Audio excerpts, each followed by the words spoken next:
নমস্কার, Indian monks পেজে আপনাদের সবাইকে স্বাগত। আজকের যোগ বশিষ্ঠ সারের আলোচনাতে মাঝের বেশ অনেকগুলো দিন আমি আলোচনায় আসতে পারিনি নানান কারণে। প্রায় মাসাধিক কাল কেটে গেল। চেষ্টা করছি আবার ধীরে ধীরে আবার মূল স্রোতে আসার, কারণ আমার জীবনের এটা কোনো সাইড স্রোত নয়। আমার জীবনের মূল স্রোত এটাই। মানুষ আধ্যাত্মিকতা করে, আমি জ্ঞান দিচ্ছি না, ওটা সাধ্য বা অধিকার কোনোটাই আমার নেই। আমি জাস্ট আলোচনা করছি যে মানুষ আধ্যাত্মিকতা করে অনেক কিছুর পাশাপাশি, কিন্তু আমার তো জীবনে আধ্যাত্মিকতাটাই মূল বিষয়। সুখময় বাবু, ওম শান্তি। জিৎ ভট্টাচার্য, নমস্কার। অনেক দিন পর সবার সাথে মানে জাস্ট অ্যাটলিস্ট ভার্চুয়াল দেখা হচ্ছে, তাতে বেশ ভালো লাগছে। তো আমার জীবনের এই মূল জায়গাটায় মানে অন্তত নিজের চর্চাটা তো আলাদা বিষয়, গুরুর নির্দেশে, ভগবানের নির্দেশে এই যে সবার সাথে কথা বলার একটা ব্যাপার ছিল, সেটা বেশ মাসাধিককাল বন্ধ ছিল কিছু আমারই কিছু পারিবারিক সমস্যার কারণে। তো এখন ঠিক আছে, ম্যানেজেবল। এখন চেষ্টা করছি, যদি গুরু চান, কৃপা করেন, তাহলে এইটা বর্ধিত হবে আর কি। দেবব্রত বাবু, জয়রাম। আজকে রামকে নিয়েই কথা। হারাধন দেবনাথ, প্রণাম। জিৎ, জয়গুরু। তো আজকে আলোচনা যোগা বাশিষ্ঠ সার থেকে। পুরনো যেই রুটিন আমাদের ছিল সেটাই থাকছে। সোমবার দিন স্বামী শিষ্য সংবাদ নিয়ে আলোচনা থাকছে, বুধবার দিন থাকছে যোগা বাশিষ্ঠ সার নিয়ে আলোচনা, আর শুক্রবার দিন বেদান্ত সাধনা নিয়ে আলোচনা। বাকি যে সেই তিন দিন সুদেশনা দ্য গ্রেটেস্ট ভগবানের জীবনী থেকে আলোচনা করছে দুদিন, এবং একদিন একটা ইন্টারাক্টিভ সেশন হয়। এবং বর্তমানে চেষ্টা করা হচ্ছে ইন্টারাক্টিভ সেশনটাকে বদলে ইংলিশে সুদেশনা গাঙ্গুলি হয়তো আলোচনা করা শুরু করবেন অন্য কোনো একটি বই থেকে, খুব বেসিক জায়গা থেকে। কারণ বাংলা ভাষার মানুষদের সাথে বেশ পরিচয় লাভ হয়েছে, কিন্তু তার বাইরে মানুষদের সাথে পরিচয় লাভটা এখনো হয়ে ওঠেনি। তো ভাষাটা একটা ব্যারিয়ার বটে। যদিও আমি নিজে ইংরেজি ভাষাকে যে বিশাল প্রাধান্য দিই তা নয়, কিন্তু মানুষের সাথে কথা বলতে গেলে একটা কিছুর তো প্রয়োজনীয়তা পড়ে। শুধু আকারে ইঙ্গিতে তো হয় না, বিশেষ করে শাস্ত্রচর্চা তো নয়। তাই জন্য সেক্ষেত্রে বাধ্য হয়ে ইংরেজি ভাষায় শরণাপন্ন হতে হয়, কারণ সেই ভাষাটা বেশিরভাগ পৃথিবীর মানুষ জানেন, সব দেশের মানুষ জানেন তা নয়। ইটালি, তারপরে স্পেন, তারা ব্যবহার করেন না, খুব ভালো করেন না, কিন্তু যেহেতু বেশিরভাগ মানুষ জানেন, তাই বাধ্য হয়ে এই ভাষাটাকে গ্রহণ করতে হয়েছে, আমাদের উপায় নেই আর কি। শর্মিষ্ঠাদি, জয়গুরু। অনেক দিন পর সবার সাথে ইন্টারাকশন হয়, খুব ভাল লাগছে। তো যতদূর সম্ভব সুদেশনা গাঙ্গুলি এটা শুরু করবে এই সপ্তাহ থেকে বা পরের সপ্তাহ থেকে, ইংলিশে একটি করে আলোচনা করা। আরেকটি খবর, কালকে সুদেশনা গাঙ্গুলি কামারপুকুরে যাচ্ছেন। সেখানে কামারপুকুরে ইন্ডিয়ান মংসে আপনারা দেখতে পাবেন, সেখানে পোস্টারে ডিটেলস দেওয়া রয়েছে কোথায় বা কিভাবে যাওয়া যেতে পারে। সেখানে সে এই অদ্বৈত বেদান্তকে নিয়ে, ভগবানকে নিয়ে আলোচনা করতে যাচ্ছেন। সুতীর্থ, প্রণাম। অনেক দিন পর। আই এম এক্সট্রিমলি সরি, মানে অনেক দিন যাবৎ আমার কারুর সাথে কথা হয়নি। আজকে সবাইকে আবার দেখতে পেয়ে সত্যি আমার খুব ভালো লাগছে। মনোদর সাধু, প্রণাম।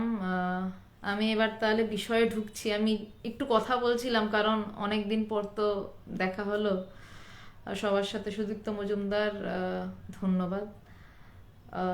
যোগ বাশিষ্ঠ সারের আজকের যে আলোচনার বিষয়টা, রুমিদি, প্রণাম। ঠাকুরমা স্বামীজিকে প্রণাম। মিন্দৌর বিজনেস, প্রশ্ন আছে করব? হ্যাঁ, নিশ্চয়ই প্রশ্ন করবেন।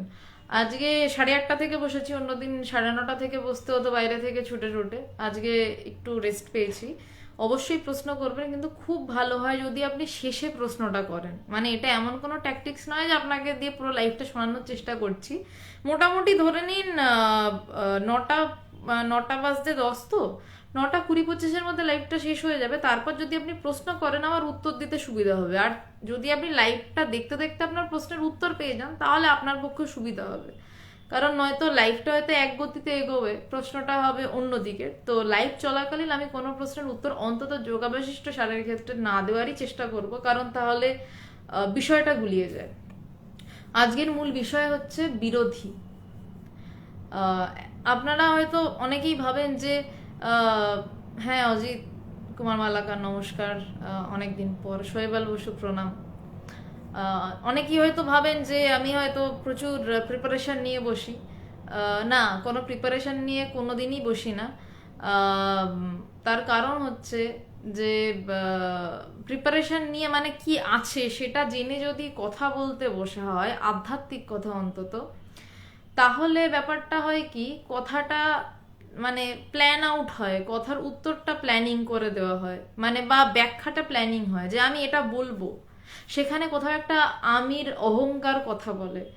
এবার সেটা মানে যখন আমি জানি না যে আমি কি নিয়ে কথা বলতে বসছি, সেটা নিয়ে যখন কথা হয় সেখানে মজাটা অন্যরকম, কারণ তখন দেখি যে এমন এমন কথা গুরু কৃপায় উঠে আসে যে কথাগুলো আমি নিজেও কখনো ভাবিনি বা চিন্তাও করিনি। তো আজকের বিষয় বিরোধী। আমি ঢোকার আগে শেষবার সবার সাথে একটু ইন্টারাকশন করে যাচ্ছি। রোকসানা কানাম রুবি প্রণাম, নমস্কার। আলাপন চ্যাটার্জি প্রণাম, সূর্য চট্টোপাধ্যায় প্রণাম, সবাইকে প্রণাম। আমি যোগা বশিষ্ঠ স্যার রোজই শুরু করার আগে আমি এখন শুরু করছি, একটু ইন্টারাকশনে যাই, মানে একটু মানে বিষয়টা নিয়ে ইন্টারাকশনে এবার ঢুকছি। বিরোধী, আমাদের রাজ্য রাজনীতি থেকে শুরু করে একদম বাচ্চা নার্সারিতেও এই বিরোধী শব্দটা আমরা বারবার শুনে এসেছি, যে ওর সাথে ও আমার বিরোধী, ওর সাথে আমার কম্পিটিশন। কম্পিটিশন অর্থে ঠিক বিরোধী নয়, কিন্তু এই যে বিরোধী দলনেতা, বিরোধী ছাত্র নেতা, জীবনের এর সাথে আমার বিরোধ, সোমনাথ দাস প্রণাম, এর জন্য আমার অসুবিধা হচ্ছে, ওর জন্য অসুবিধা হচ্ছে, এই সবটাই তো বিরোধের অংশ। একটু যদি আমরা জীবনে তলিয়ে দেখি না, তাহলে আমরা আমাদের নিজেদের জীবনে আমরা কেউ বোধহয় নিজেদের জীবন নিয়ে সম্পূর্ণ স্যাটিসফাই নই, মানে একদম সেই জ্ঞান হওয়া স্তক আজ অব্দি। আচ্ছা, এখন লাইভে অনেকে ঢুকে পড়েছেন, আমি একটা খুশির খবর জানিয়ে রাখি। আমরা একটা প্ল্যান নিয়েছিলাম যে অনলাইনে তো এতদিন আলোচনা হলো এবং আলোচনা অনলাইনে চলবেও, কিন্তু সামনাসামনি বসে আধ্যাত্মিক কথা বলার, মানুষজনদের সাথে মিশে আর্যশ্রী উত্তম কুমার, আজকের আলোচ্য বিষয়ে বিরোধী। তো একটা অন্যরকম মজা আছে, তো সেইটা আমরা একটা চেষ্টা শুরু করেছিলাম যে মানুষের মাঝখানে গিয়ে আধ্যাত্মিক আলোচনা যদি করা যায়। তো সুদেষ্টা গাঙ্গুলি কালকে কামারপুকুরে যাচ্ছেন, এবং কোথায় যাচ্ছেন সেটা ডিটেলস জানতে পারবেন যদি কামারপুকুরের কাছে কেউ থাকেন। ঠাকুরের জায়গা, পবিত্র জায়গা সেটা। সেখানকার বোধহয় কেন বলছি, প্রতিটি পদ মানে ধুলি পবিত্র। ঠাকুরের জায়গা জয়রামবাটি, কামারপুকুর। তো সুদেষ্টা গাঙ্গুলি সেখানে আলোচনা করতে যাচ্ছেন বেদান্ত নিয়ে, অদ্বৈত বেদান্ত নিয়ে, এবং ভগবানের বিষয়ও থাকবে, এবং অবশ্যই কামারপুকুর। আর ভগবান কখনোই ঠাকুরকে বাদ দিয়ে নন, ভগবানের ইষ্টদেব ঠাকুর। তো যদি আপনারা কাছাকাছি কেউ থাকেন অবশ্যই যাবেন। ডিটেলস আপনারা ইন্ডিয়ান মংসের পেজেও পেয়ে যাবেন, এবং আমরা পশ্চিমবঙ্গ এবং দেশেরও নানান প্রান্তে এভাবে চেষ্টা করছি অনলাইনের সাথে সাথে সামনাসামনি মানুষের সাথে বসে কথা বাড়ানোর জন্য।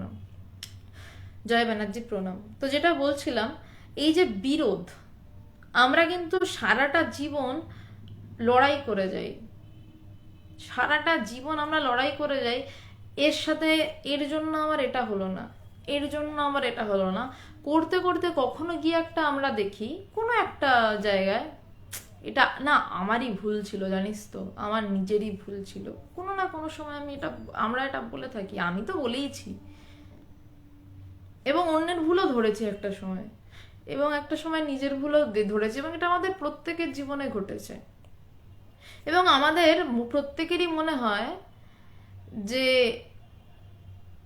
বিরোধী যদি না থাকতো তাহলে আমাদের জীবনটা দারুণ হতো।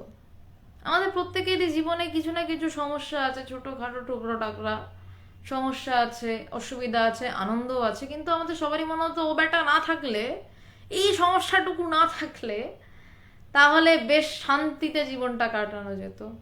কিন্তু অ্যাকচুয়ালি একটু ভেবে দেখুন তো, আপনার সাথে কেউ একজন অশান্তি পাকাচ্ছে, এবার তার কাছে কিন্তু সেটা সুখকর, সেই অশান্তি আপনার জীবনে পাকিয়ে মজা পাচ্ছে, কিন্তু আপনি সেটাতে ডিস্টার্ব বোধ করছেন, আপনার মন সেটাকে উপেক্ষা করতে পারছে না, আপনার মন সেটাকে গ্রহণ করছে, তাই আপনি ডিস্টার্ব বোধ করছেন। বিরোধী শক্তির স্বর অনেক সময় এমন হয়, মানুষ খুন করে দিতে চায়, চাই মেরে ফেলে দেবো, একদম শেষ করে দেবো, কিন্তু শেষ করে দেওয়ার পরও কি সে শান্তিতে থাকে? তার পিছনে কিন্তু দাঁড়িয়ে যে মেরে ফেললাম বা আমি মারার চেষ্টা করেছিলাম, এইটা কিন্তু তাকে তাড়িয়ে নিয়ে বেড়ায় এবং তাকে আজীবন তাড়িয়ে নিয়ে বেড়াবে। যে আমি তাকে মেরে ফেলার চিন্তা করেছিলাম বা চেষ্টা করেছিলাম, কাজটা তো অনেক দূরের, কিছু করে দিলাম সেটা তো অনেক দূরের, প্রথম তো ওঠে চিন্তাটা। বেদান্ত সাধনায় ভগবানের গুরুদেব স্বামী পবিত্রানন্দজি, যিনি স্বামী কৃষ্ণানন্দজি সারদা মায়ের দীক্ষিত সন্ন্যাসী শিষ্য, তার শিষ্য ছিলেন তিনি, স্বামী পবিত্রানন্দজি ভগবানকে প্রথম চিঠিতে লিখেছিলেন। আমার খুব ধাক্কা লেগেছিল, 17 বছর বয়স, যতদূর সম্ভব মনে পড়ে, জাস্ট 17-এ পা দিয়েছি আমি, সেই সময় প্রথমে চিঠিটা আমি পড়ি, প্রথম চিঠি ভগবানকে দীক্ষার পর লেখা। পবিত্রানন্দজি ভগবানকে বলছেন যে ভুলেও কাহারও অকল্যাণ চিন্তা পর্যন্ত করবে না। আমি আবারও রিপিট করছি লাইনটা, ভুলেও কাহারও অকল্যাণ চিন্তা পর্যন্ত করবে না। এলাম এত স্পেসিফিক ভাবে লিখলেন কেন? কাহারও অকল্যাণ চিন্তা পর্যন্ত করবে না।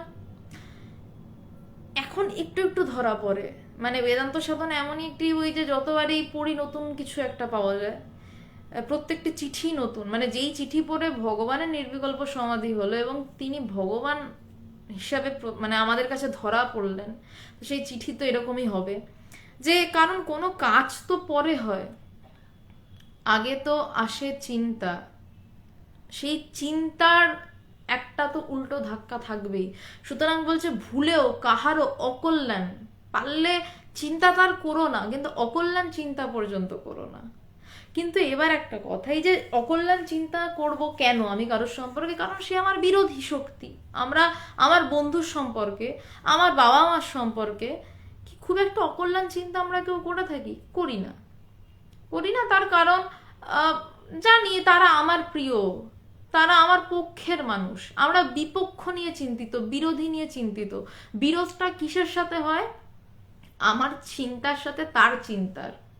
আবার যখন আমি পরে গিয়ে অনুতাপ করে বলি যে কাজটা আমি ঠিক করিনি, আমার এই কাজটা এই সময় না, যদি এই ভুলটা না করতাম তাহলে আমাকে এখন পস্তাতে হতো না, তার মানে আমার তখনকার মনের সাথে এখনকার মনের বিরোধ, দু রকমের বিরোধ। বাইরের একটা মনের সাথে আমার মনের বিরোধ, আমার নিজের মনের সাথে আমার মনের বিরোধ।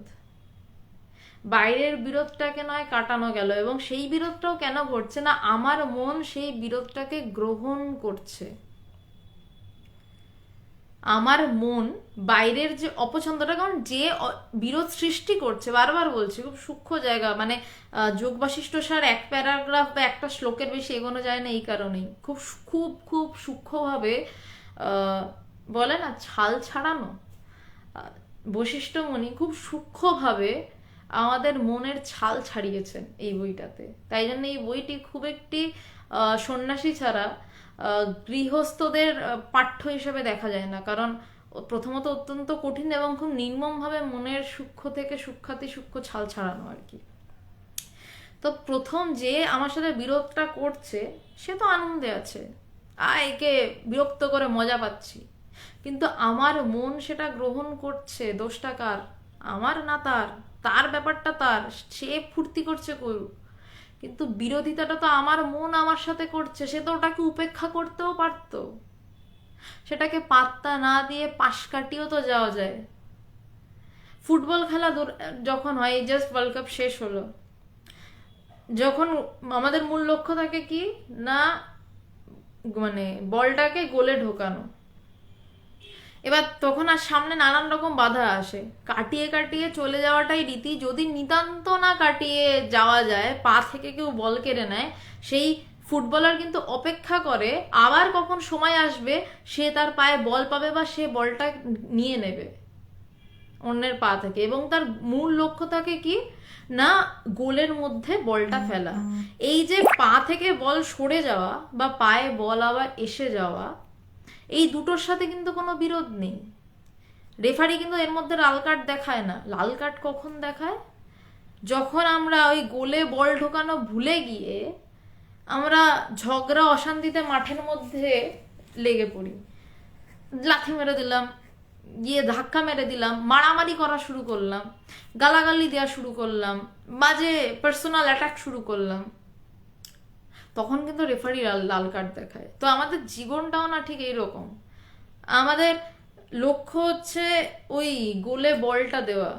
এবার আপনারা বলবেন যে এক একজনের লক্ষ্য এক এক রকম। হ্যাঁ, প্রত্যেকেরই নানান রকম জীবনে লক্ষ্য রয়েছে, কিন্তু ঠাকুরের ভাষায় যদি বলতে যাই যে ঈশ্বরলাভী জীবনের মূল লক্ষ্য, তার কারণ আপনি আর যা কিছুই লাভ করতে যান না কেন, এনি কাইন্ড অফ থিংস, আপনি চাকরি ক্ষেত্রে হোক, পড়াশোনা ক্ষেত্রে হোক, সংসারের ক্ষেত্রে হোক, যাকে দিয়ে আপনি লাভ করতে চাইছেন, যাকে দিয়ে আপনি ধরতে চাইছেন, লাভ করতে চাইছেন, সেই তাকেটাকেই তো আপনি চেনেন না।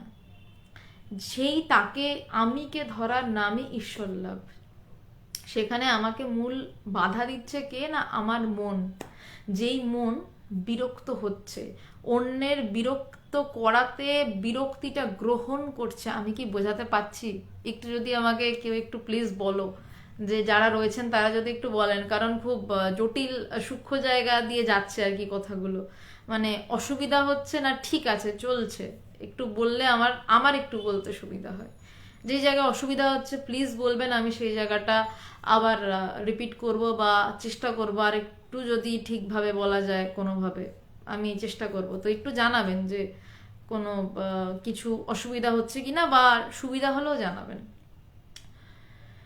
তো আমার মন এই আমিটাকে জানতে বাধা দিচ্ছে, কিন্তু এই মনটা কিন্তু সেই আমি পিছনে আছে, এই পিছনে আলোটা আছে বলেই কিন্তু আপনারা আমাকে দেখতে পাচ্ছেন, বা এই ইন্টারনেটটা আছে বলে আমার কাছে ইন্টারনেট রয়েছে।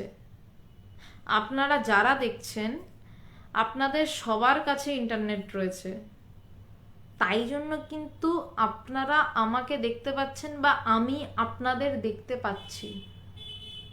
শর্মিষ্ঠা দি, আচ্ছা তার মানে ঠিকঠাক বোঝানো যাচ্ছে, থ্যাংক ইউ সো মাচ। বোঝানো গেল। আমি আবার বলছি, আমার কাছেও ইন্টারনেট আছে এবং আপনাদের সবার কাছে ইন্টারনেট রয়েছে, সেই জন্য কিন্তু আপনারা আমাকে দেখতে পাচ্ছেন, আমিও আপনাদের দেখতে পাচ্ছি, বা এই ইন্টারেক্টিভ সেশন হচ্ছে। জয়দীপ সেন বলছেন, যারা যারা জানাচ্ছেন সবাইকে অনেক ধন্যবাদ। আমি নাম ধরে আর যাচ্ছি না, তাহলে তালটা কেটে যাবে। থ্যাংক ইউ সবাইকে। নইলে একটু অসুবিধা হয় আর কি, যে মানে ঠিক যাচ্ছে কিনা বোঝা যায় না। মানে আমি তো নয় বলে যাচ্ছি, বোঝাতে পারছি কি, যাই হোক। তো এই যে ইন্টারনেটটা কিন্তু সবার কাছে রয়েছে, ওটা মূল বিষয়। ওইটার মাধ্যমে আপনারা বাকি কাজগুলো করছেন বা আমি এই লাইফটা করছি। ওই ব্রহ্ম বিষয়টা হচ্ছে মূল বিষয়, যেটার মাধ্যমে আমরা আমাদের জীবনের ছোট ছোট চাওয়াগুলোকে আমরা লাভ করি। কিন্তু কোনটা দিয়ে লাভ করব? ইন্টারনেটটা যদি এক্ষুনি উড়ে যায়, টাওয়ার উড়ে যায়, আমরা কিন্তু আর কিচ্ছু শুনতে পারবো না, যতক্ষণ না আমরা এই আমিটাকে খুঁজে পাচ্ছি। এবার এখানে বিষয় হচ্ছে ইন্টারনেটটা অন করতে জানতে হবে। ইন্টারনেটটা অন করলে তারপর কিন্তু বাকি কাজগুলো এমনি হতে থাকবে। এবার ব্রহ্মের বিষয়টা কিরকম, আমি খুব অ্যাবসার্ড জায়গায় ঢুকে গেছি আর কি, মানে আমার নিজেরই বলতে কেমন লাগছে কথা বলতে বলতে।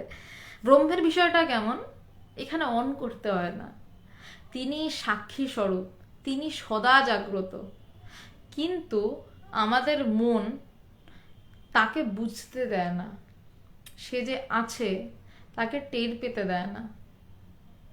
আমাদেরই মন আমাদের সাথেই বিশ্বাসঘাতকতা করে, আমাদেরই লালিত পালিত করা মন যেই মন একটা কাজ করে আর হয়তো 6 মাস পরে এসে বলে যে আহ, বেকার বেকার ওই ডিসিশনটা নিলাম, ভুল নিলাম, তার মানে মন কিন্তু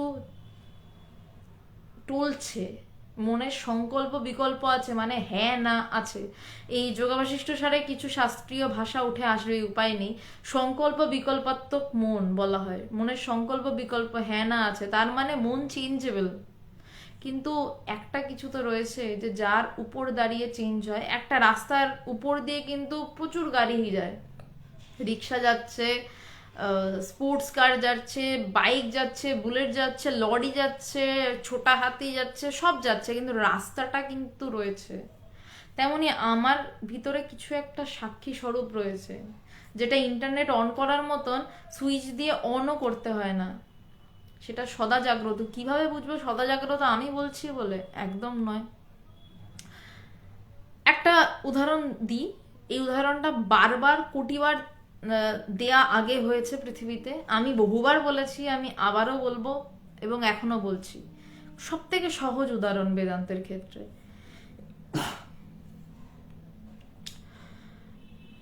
আহ, আহ, বিজনবাবু, আপনি বরঞ্চ অন্য কারোর হাসি দেখুন, আপনাকে ব্লক করলাম। হ্যাঁ, হ্যাঁ। তো যাই হোক, ওনাকে ব্লক করার পর বেশ খুশি লাগলো। এই যেমন একটা বিরোধী শক্তি মনটাকে ডিস্টার্ব করছে। আমি এখন যে কথা বলছি, ভালোই হলো উনি এরকম একটা পচা কমেন্ট করলেন, ভালোই হলো। তার কারণটা হচ্ছে এই যে আমি যখন কথা বলছি, অবশ্যই আমি এখন সমাধি স্তরে নেই, ওই সহজ সমাধি অবস্থা আমার নয়, সেটা আমার গুরু, তিনি সবসময় সমাধিস্থ অবস্থায় থাকেন এবং সেই অবস্থাতেই কথা বলছেন বা যা করছেন সেটাকেই শাস্ত্রের সহজ সমাধি অবস্থা বলছেন, আমার তো তা নয়।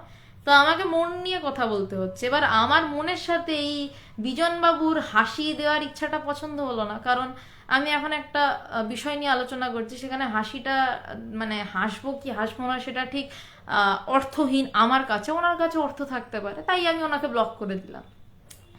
তো এই সামনাসামনি একটা বেশ উদাহরণ পাওয়া গেল। তো এবার ব্লক করে দেওয়ার পর আমার বেশ ভাল লাগলো, এবার আমি হাসছি। তো এই যে আমার মনের সাথে মিলল না, তাই আমি আলাদা করে দিলাম, এটাই বিরোধী শক্তি, এটাকেই বিরোধী বলা হচ্ছে। কিন্তু এগুলো তো ছোট ছোট বিষয়, আমি যে মূল বিষয়টায় যেতে চাইছি, যে মূল বিষয় হচ্ছে ঈশ্বর লাভ।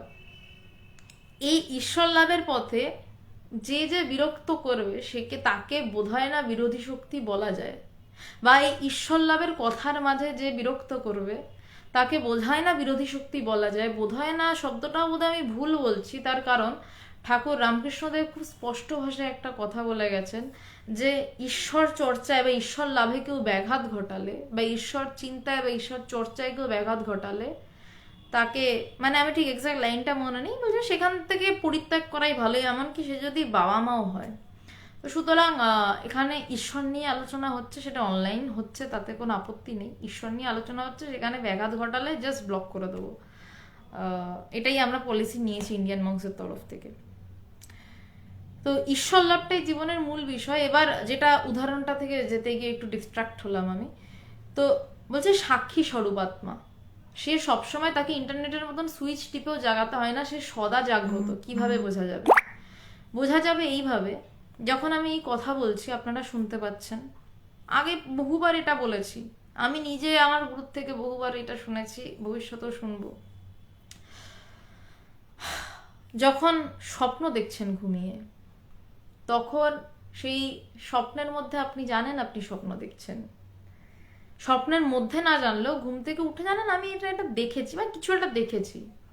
কিন্তু যখন গভীর ঘুমে ঘুমিয়ে পড়েন, যখন গভীর ঘুম থাকে, যেখানে কোনো রকম কিচ্ছু থাকে না, আপনি জানেন না আপনি কে, তখন আপনার আত্মপরিচয় অব্দি আপনার কাছে বিস্তৃত। আত্মপরিচয় বলতে সেই পরিচয় নয় যেই পরিচয়কে হলে ঈশ্বর লাভ বলে, আমি বলছি আপনি আদৌ ছেলে নামে এই বোধটুকুও থাকে না।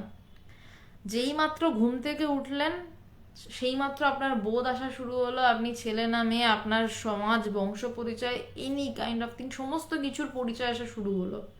এবং আপনার প্রথম কি হলো, যা ঘুমালাম আজকে, ওরে বাবা এত বেজে গেছে।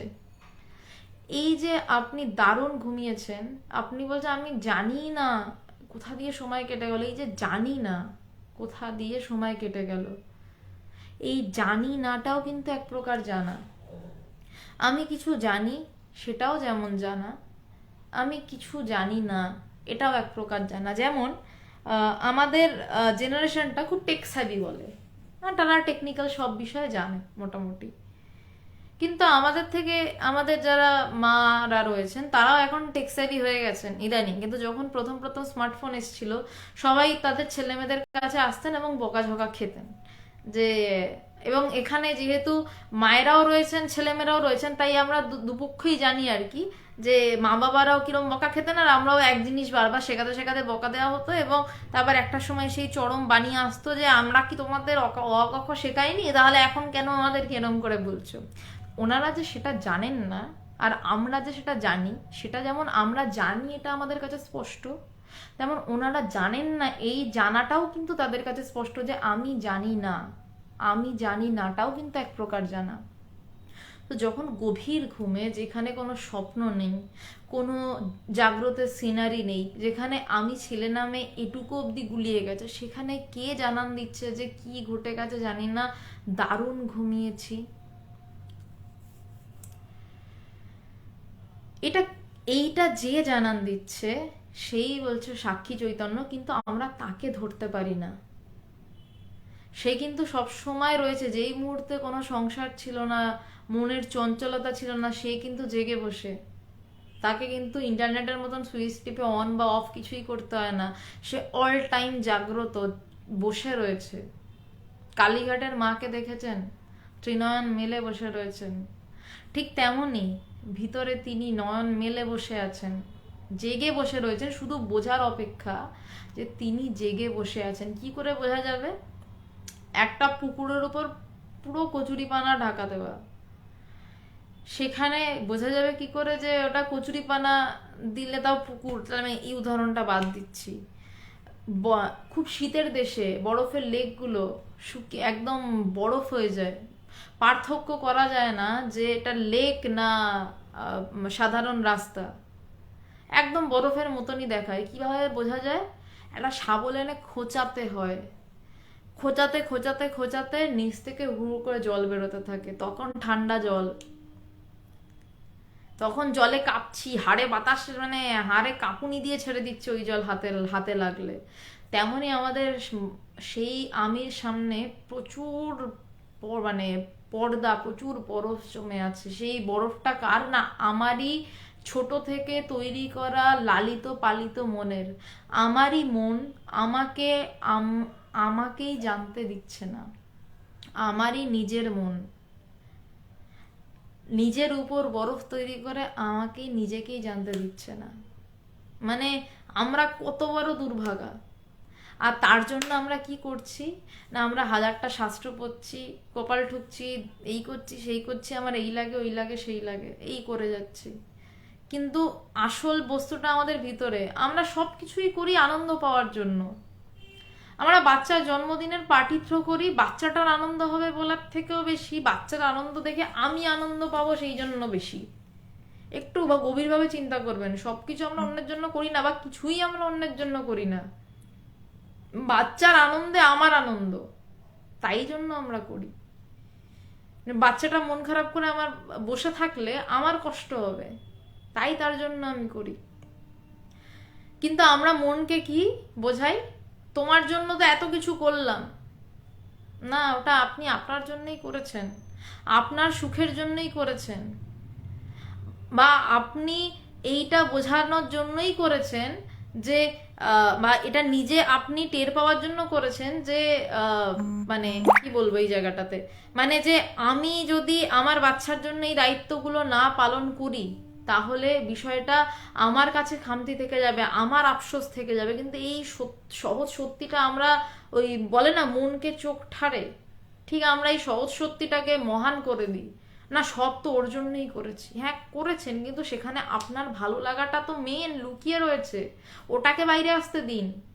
স্বীকার করুন যে হ্যাঁ আমিটার ভালো লাগার জন্য আমি অনেক কিছু করি, করছি, করে যাচ্ছি, এবার সেই আমিটাকে ধরার চেষ্টা করার জন্যই মূলত গুরুর কাছে যাওয়া।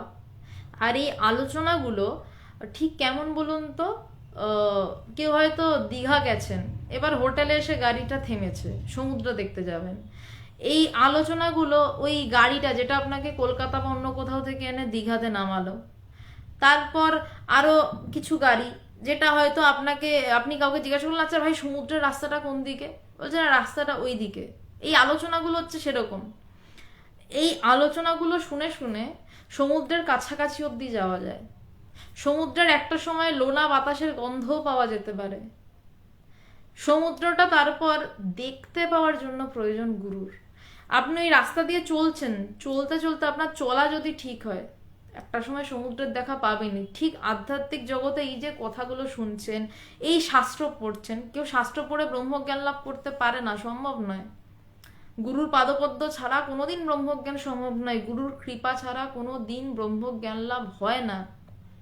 আনন্দময়ী বা রমণ মহর্ষি যাদের কথা আমরা জানি যে ওনাদের গুরুর নাম পাওয়া যায় না, তাদের পূর্বজন্মের কোনো বিষয় রয়েছে যেটা তারা হয়তো বলেনি, তাদের ঠেকা পড়েনি সব কথা বলে যেতে।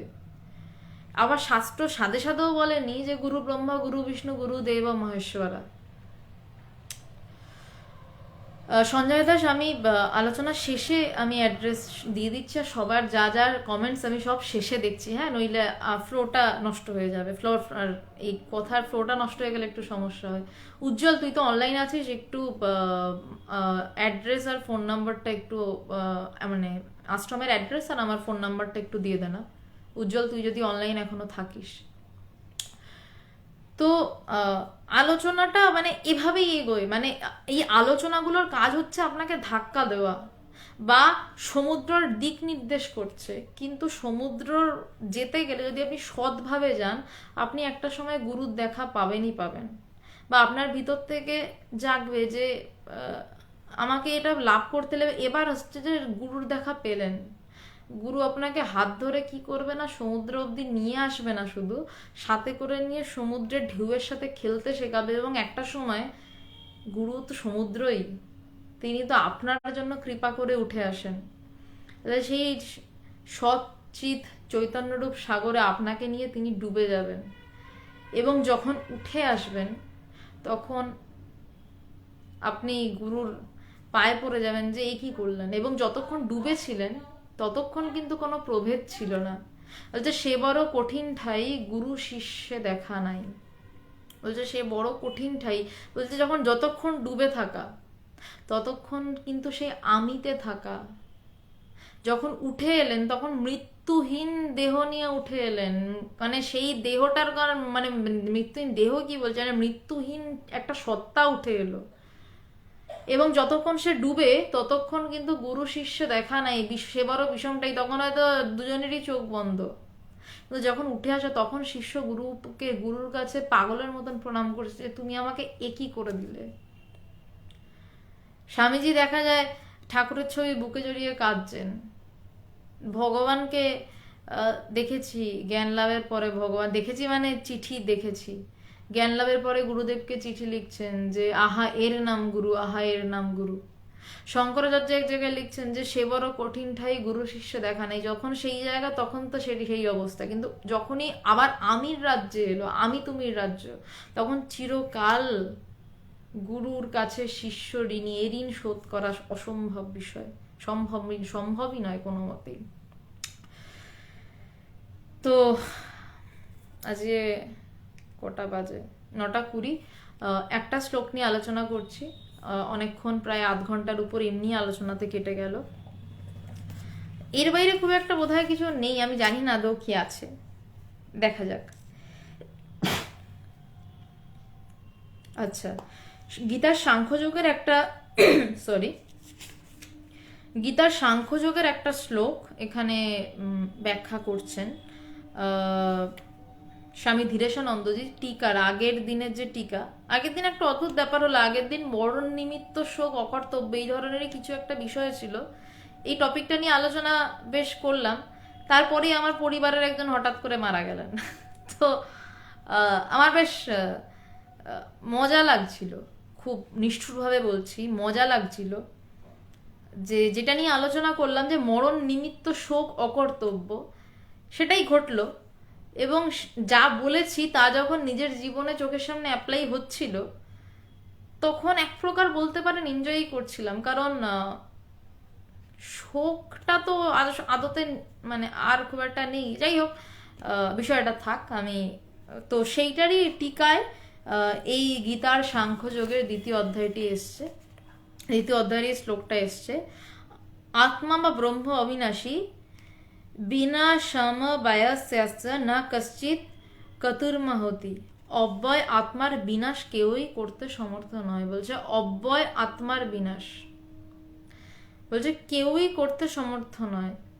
এবার এটাকে একটু ডিটেলসে যাচ্ছি যে কোথায় আসছে, কেন বিরোধী আজকের বিষয়টা, যে বিরোধী বস্তুর সংঘাতে বিনাশ সংঘটিত হয়।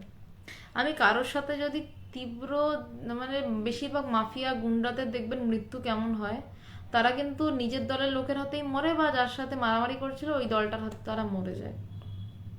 ক্রমাগত যদি আমার কারোর সাথে বিরোধ থাকে, ওই করতে করতে আমি নিজেই শেষ হয়ে যাই, বা আমি নিজে কি চাইছি আমি সেটা যদি ঠিকভাবে না জানি, আমি একবার এটা চাইছি একবার ওটা চাইছি, এই করতে করতে আমি নিজেকে নিজে শেষ করে দিই। তাই বলছে আমি নিজের সাথে নিজের কখনো বিরোধ করি, আবার বাইরের লোকের সাথেও বিরোধ হয়। এই দুই রকমের বিরোধী কিন্তু সবসময় আমাদের সাথে চলতে থাকে, যতক্ষণ না আমরা সেই অমৃত সাগরে গুরুর সাথে ডুব দিয়ে একাকার হয়ে যাচ্ছি, যেখানে আর কোনো সাগর থাকছে না, আমি থাকছি না, তো সাগরের কি অস্তিত্ব, গুরুরই বা কি অস্তিত্ব সেই জায়গায়। তাছাড়া বাকি সব সময় ওই ডুব দিয়ে ওঠার পর খুব একটা বিরোধিতা থাকে না, খুব একটা থাকে না, খুব হয়তো কিঞ্চিত মাত্র, তাও হচ্ছে বলছে যে ওই জলের দাগের মতন। আরে অশোকবাবু আপনি কেমন আছেন? আপনার ঠিক আছে, পরে খোঁজ নেব। খুব ভালো লাগলো আপনাকে দেখে, ওম নমঃ নারায়ণ, স্বস্তি পেলাম আপনাকে দেখে। যাই হোক, এখানে অনেকে রয়েছেন, তো ঠিক আছে, আমি পরে আপনাকে ফোন করে নেব অশোকবাবু। যে বিরোধী বস্তুর সংঘাতে বিনাশ সংঘটিত হয়। এবার এই ওই সমাধি অবস্থা ছাড়া বা ওই জ্ঞান লাভের পর উঠে এসে বিরোধটা কেমন হয়, খুব সামান্য মন দিয়ে তিনি যতটুকু মন দিয়ে পাঠাচ্ছেন ততটুকুই তো তারপরে খেলা। তো ওই একটা জলের উপর দাগ টেনে দিলে একটা দাগ দেখা যায়, পরক্ষণেই মিলিয়ে যায়, তখন এর বিরোধটা সেরকম হয়। কিন্তু ওই একদম ছাপ ফেলে দেওয়ার মতন বিরোধ নয় সেটা, যে একদম মানে যেমন ইটের ছাপ ফেলে আগুনে পুড়িয়ে দেয় না, ওই ইট থেকে জন্মে আর ওই স্টিকারের ছাপ ওঠে না, ওই রকম নয়। তো বলছে বিরোধী বস্তুর সংঘাতে বিনাশ সংঘটিত হয়। বিরোধ সবসময় দুই রকম ভাবে ঘটছে, একটা নিজের সাথে নিজের, আমার সাথে অন্যের। বলছে এই সংঘাতে বিনাশ সংঘটিত হয়, মানে নাশ, যেটা শেষ হয়ে যাচ্ছে। আমি শেষ হয়ে যাচ্ছি অর্থে আমার মনের মানে আমার মনের অশান্তি আরো বাড়ছে। আমার মনের অশান্তি কিন্তু আমি বিরোধিতা করে করে করে করে শেষ করতে পারছি না। আমার মনের অশান্তি আরো বেড়ে যাচ্ছে বিরোধিতা করে। আমি কোন দিন তাকে মারতে চলে যাচ্ছি, কিছু না পারি তান্ত্রিকের কাছে চলে যাচ্ছি, যে ঝাড় ফুক প্রেত ফেদের পিছনে চালিয়ে দিই, মেরে দেবো। তাতে কি আমি ভালো থাকছি? কারণ আমার মনে তো সারাক্ষণ ভয়, যদি না মারতে পারে উল্টো তো আমার উপর পড়বে। আমি কাউকে কারোর কাছে গুন্ডা পাঠালাম মারার জন্য, সেখানেও একটা ভয় কাজ করে যে গুন্ডাটা যদি ওকে মারতে পারে তাহলেও পুলিশ আমাকে পরে হয়তো খুঁজে পেতে ধরে আমাকে পুরো সারা জীবন জেলে পচাবে। আর যদি মারতেও পারে তাহলেও কি আমি নিজের কাছে নিজে শান্তিতে থাকতে পারবো? তখন আমি হয়তো নিজের সাথে নিজের বিরোধিতা শুরু। তাই বলছে বিরোধী বস্তুর সংঘাতে বিনাশ সংঘটিত হয়।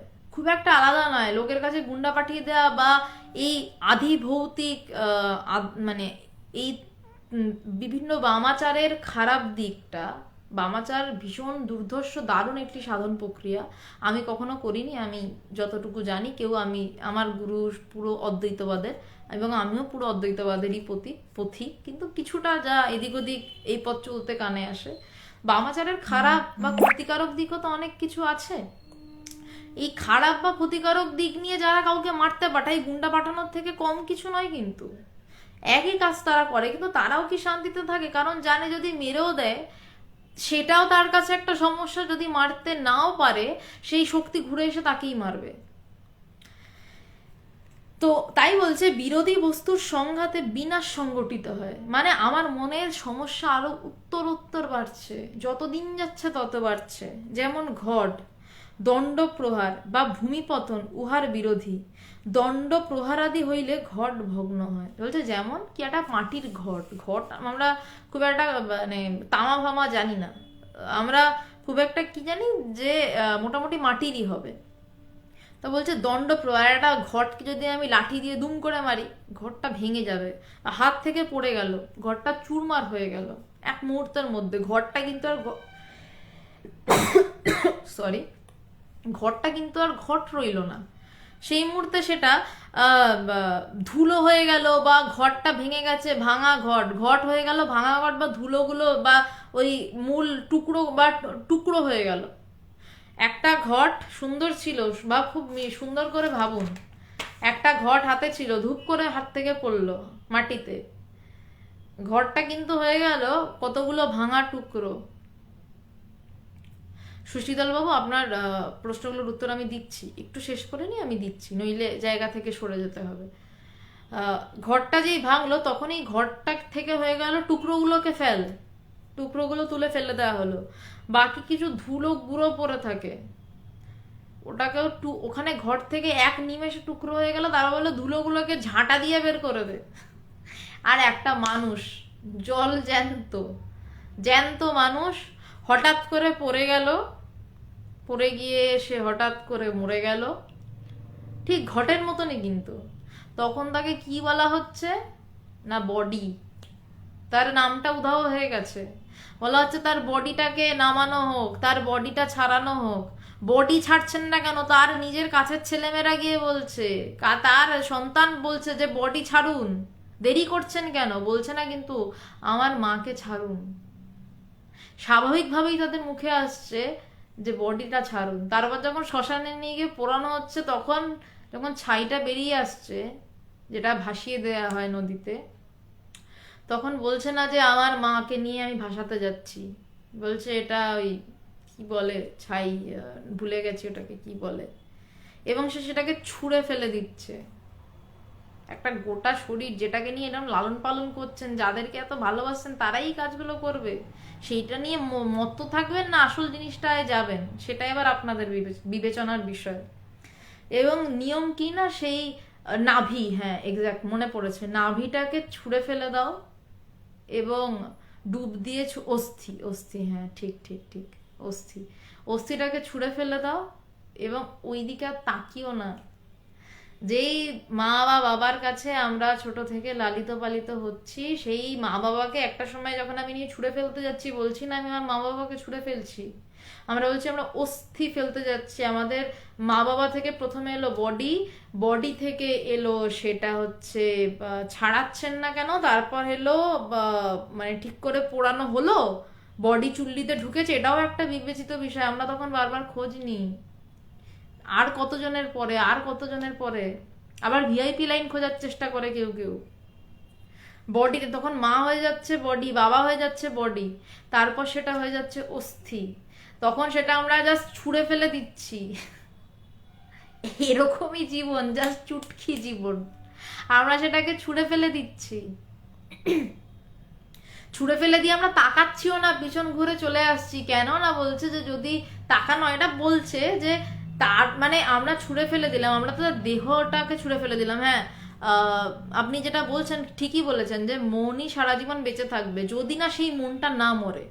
এবার আমরা ওই বডিটাকে তো ছুঁড়ে ফেলে দিলাম, বডিটাকে তো আগুনে পুড়িয়ে মেরে দিলাম, যে পাঁচটা এলিমেন্টের সাথে মিশে গেল, কিন্তু যেই মনটা আমাদের সারাক্ষণ এদিক ওদিক চলাফেরা করাচ্ছে, সেই মনটা কোথায় যাবে?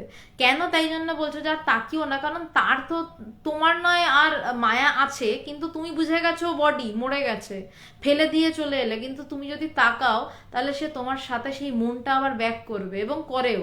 মানে এটার প্রত্যক্ষ প্রমাণ আছে আমার কাছে। আমি এখানে কোনো ভূতের কাহিনী বা প্রেত কাহিনী শোনাতে বসিনি, কিন্তু নানান ঘটনা তো জীবনে ঘটে, জীবনের স্তরে, নিজের সাথে বা অন্যের সাথে অন্যের মুখে ঝাল খাওয়া আমার খুব একটা পছন্দের না, নিজের সাথেও তো অনেক কিছু ঘটে। তো ভূত বলে বিষয়টা নয়, বিষয়টা হচ্ছে মন। আজকে যদি ধরুন আমি একটা জলজ্যান্ত মন, মানে তৃষিতা সেন বললে আপনাদের তো মনে হবে না যে আমি কোনো মানে কোনো একটা হোটেলে বা কোনো ডিস্কো থেকে উদ্দাম নৃত্য করছি। আপনাদের এটুকুই মনে হবে যে একটা মেয়ে যে আধ্যাত্মিক বিষয়ে কথা বলার চেষ্টা করে। তো আমি তৃষিতা সেন বললি আমার প্রথমে চেহারাটা এবং গুণাবলী হিসাবে এটা আসবে, এটা ও আধ্যাত্মিক কিছু একটা বলার চেষ্টা করে, কি বলি না বলি সেটা পরের ব্যাপার। তো এই যে গুণা মানে আমি মানে কিন্তু আমার একটা স্ট্রাকচার আছে, আমার কিছু গুণ দিয়ে আপনারা আমাকে বলতে ওই মেয়েটা এরকম বা ওই ছেলেটি এরকম, বা আপনারাও আপনাদের নিজেদেরকে এইভাবেই ভূষিত করেন যে আমি কিন্তু এরকম। যে বেশ নীতিপরায়ণ সে চট করে ঘুষ খেতে পারবে না এবং সে বলবে আমি কিন্তু ঘুষ খাই না, তার কাছে নিজের ইমেজটা কিন্তু এরকম, আমি কিন্তু ঘুষ খাইনি কখনো, আমি কিন্তু এরকম, এরকম একটা ব্যাপার রয়েছে। তো ঘটনা হচ্ছে যে আমাদের এই দেহটা তো মিশে গেল, কিন্তু যেই মনটা নিয়ে আমরা এই ঘর থেকে ওই ঘরে যাই, যেই মনটা দিয়ে আমরা অন্যের সাথে বিরোধিতা করি, যেই মনটা আমাকে বলে যে এ ভালো না, ও ভালো না, সেই মনটা তো রয়ে যাচ্ছে। এবার সেই মনটা তো আর মিশে যাচ্ছে না, কারণ সেই মনটা তো মরেনি, সেই মনটাই আবার জন্ম নেয় ঘুরে ফিরে। সেই মনটাকেই তাই জন্য বলছে সেই মনটা মারলে তবে সেই ঈশ্বরের দর্শন। বলছে যে রথের মধ্যে সেই ঈশ্বরকে যদি তুমি দেখতে পাও তবে আর পুনর্জন্মনা বিদ্যাতে, রথিচা বামানা দৃষ্টা পুনর্জন্মনা বিদ্যাতে। আমি শ্লোক ভুল বলতে পারি, আমি ভাবটাকে ধরার চেষ্টা করছি, আমি সংস্কৃতের পণ্ডিত নই, আমি সংস্কৃত জানি না। বলছে সেই দেহরূপ রথের মধ্যে যদি সেই ঈশ্বরকে তুমি প্রত্যক্ষ করতে পারো বা বোধ করতে পারো, প্রত্যক্ষ মানেও তো দুই। বলছে যখন একাকার হয়ে যাও, ওই যে বললাম না গুরু যখন একসাথে জলে নামিয়ে একাকার করে দেন, তখন আমিও নেই, সমুদ্রটাও নেই, গুরুও নেই, কেউ নেই, ওই অবস্থাটা যদি না হয় তখনই মন পুরো লীন হয়ে যাচ্ছে, কারণ তখন আমি নেই। ওই সন্ধ্যা মুখার্জির একটা গান আছে উজ্জ্বল এক ঝাঁক পায়রা, ভগবানের খুব প্রিয় গান ছিল একটা সময়, এখনো বোধহয় আছে আমি জানি না। তো ওইখানে একটা লাইন ছিল তুমি নেই, আমি নেই, কেউ নেই, কেউ নেই। বলছে যখন আমি নেই তখনই তুমি নেই, তখনই কেউ নেই। যখন আমি আছি, যেই গভীর ঘুম থেকে উঠে আমির অস্তিত্ব এলো, তখনই বাকি সবার অস্তিত্ব আমার কাছে এলো। তো সেটাই বলছে যে দণ্ড প্রহারাদি হইলে ঘট ভগ্ন হয়, বিনষ্ট হয়, বিরোধী সহ সংযোগাভাবে অতি সুরক্ষিত অবস্থায় উহা শত শত বৎসরও বিদ্যমান থাকিতে পারে। বলছে যদি কোনো বিরোধী শক্তি না আসে, যদি তাকে ফেলে না দেওয়া, একটা ঘটকে যদি রেখে দিলাম অনেক প্রাচীন হয়ে সেই ঘট পরে থাকতে পারে মাটির, যদি ঠিকভাবে সেটাকে রাখা হয়। বিরোধী শক্তি মানে এবার সেখানেও যদি প্রাকৃতিক দুর্যোগ অন্য কিছুর কারণে ভেঙে যায় তাও বিরোধী শক্তি। বলছে অতি সুরক্ষিত অবস্থায় উহা শত শত বৎসরও বিদ্যমান থাকিতে পারে। যদি তাকে কোনোভাবে না ডিস্টার্ব করা হয় বিদ্যমান থাকতে পারে। তো মনুষ্য দেহ পারবে না, কারণ তার জরা আছে, ব্যাধি আছে, মৃত্যু আছে, তারপর ওই বিনাশ আছে। জরা ব্যাধিটাই কিন্তু এখানে দণ্ড প্রহার। এবং মনের দণ্ড প্রহারটা কি না, বাইরের বিরোধী শক্তি এবং নিজের সাথে নিজের বিরোধী শক্তি। এই স্থলে ঘটের বিরোধী রইয়াছে, কিন্তু তৎসহ সংযোগ হয় নাই বলিয়া উহার বিনাশ হইতেছে না। কিন্তু ঘট অবিনাশী নহে, কারণ বিরোধী সহ সম্বন্ধ হইলেই উহা বিনষ্ট হইবে। যে এবারও একটা কথা রয়েছে, বলছে ঘটটা রয়েছে কিন্তু তার সাথে বিরোধী শক্তিটাও রয়েছে, কিন্তু বিরোধী শক্তিটা টাচ হচ্ছে না। আমার কাছে একটা লাঠি আছে এবং আমার কাছে ঘরটাও রয়েছে, লাঠিটাও আছে, ঘরটাও আছে, ঘরটা সুরক্ষিত রয়েছে। কেউ যদি আমার হাত থেকে দুম করে লাঠিটা কেড়ে নিয়ে ঘটে বাড়ি মেরে দেয়, ঘরটা যাবে। বলছে যতক্ষণ সম্বন্ধ হচ্ছে না, যতক্ষণ দুই আছে, ততক্ষণ কিন্তু ভেঙে যাওয়ার চান্সেস আছে। তার মানে যতক্ষণ আমার মধ্যে আমার মন আছে, শুধু আমি নই, আমার মন, যতক্ষণ আমার মধ্যে আমার মন আছে ততক্ষণ কিন্তু আমার আমার ভেঙে যাওয়ার সম্ভাবনা রয়েছে। আমার শরীর 1000 বার ভেঙে যেতে পারে, 1000 বার মৃত্যু হতে পারে, কিন্তু যতক্ষণ না আমার মনের মৃত্যু হচ্ছে ততক্ষণ আমি সেই ঈশ্বর লাভ করতে পারবো না। যতক্ষণ না আমি আমিকে জানতে পারছি, সেই আমির অনুভব হচ্ছে, আমার বোধ হচ্ছে, ততক্ষণ আমি জানতে পারবো না, কিচ্ছু জানতে পারবো না। ততক্ষণ আমার মন আমাকে দিয়ে ঘোরাবে, মৃত্যুর পরেও আমাকে ঘোরাবে এই দিক ওই দিক সেই দিক। হ্যাঁ ঘোরায়, মানে আমি এটা নিয়ে বিশদে আলোচনায় যেতে চাইছি না এই মুহূর্তে, কিন্তু হ্যাঁ ঘোরায়। এবং তার ফলেই আমি আবার আর একটা জন্ম নিই। এই আদি শঙ্করাচার্য বলছে পুনরপি জননম পুনরপি মরণম পুনরপি মাতৃ জঠরে শয়নম। বলছে আবার জন্ম, আবার মৃত্যু, আবার পুনরূপী মাতৃ জঠরে শয়নম, আবার মায়ের সেই জঠরে কষ্ট করে কুণ্ডলি বাঁকিয়ে শুয়ে থাকা, উঠে আবার বিরোধিতা এই করবেন, নাকি একটা জন্ম, মনুষ্য জন্ম পেয়েছেন, আধ্যাত্মিক কথা শোনার সুযোগ সৌভাগ্য ঈশ্বর দিয়েছেন, ঠিকভাবে গুরু খুঁজে তার পায়ে পড়বেন, সেটা এবার আপনাদের বিষয়।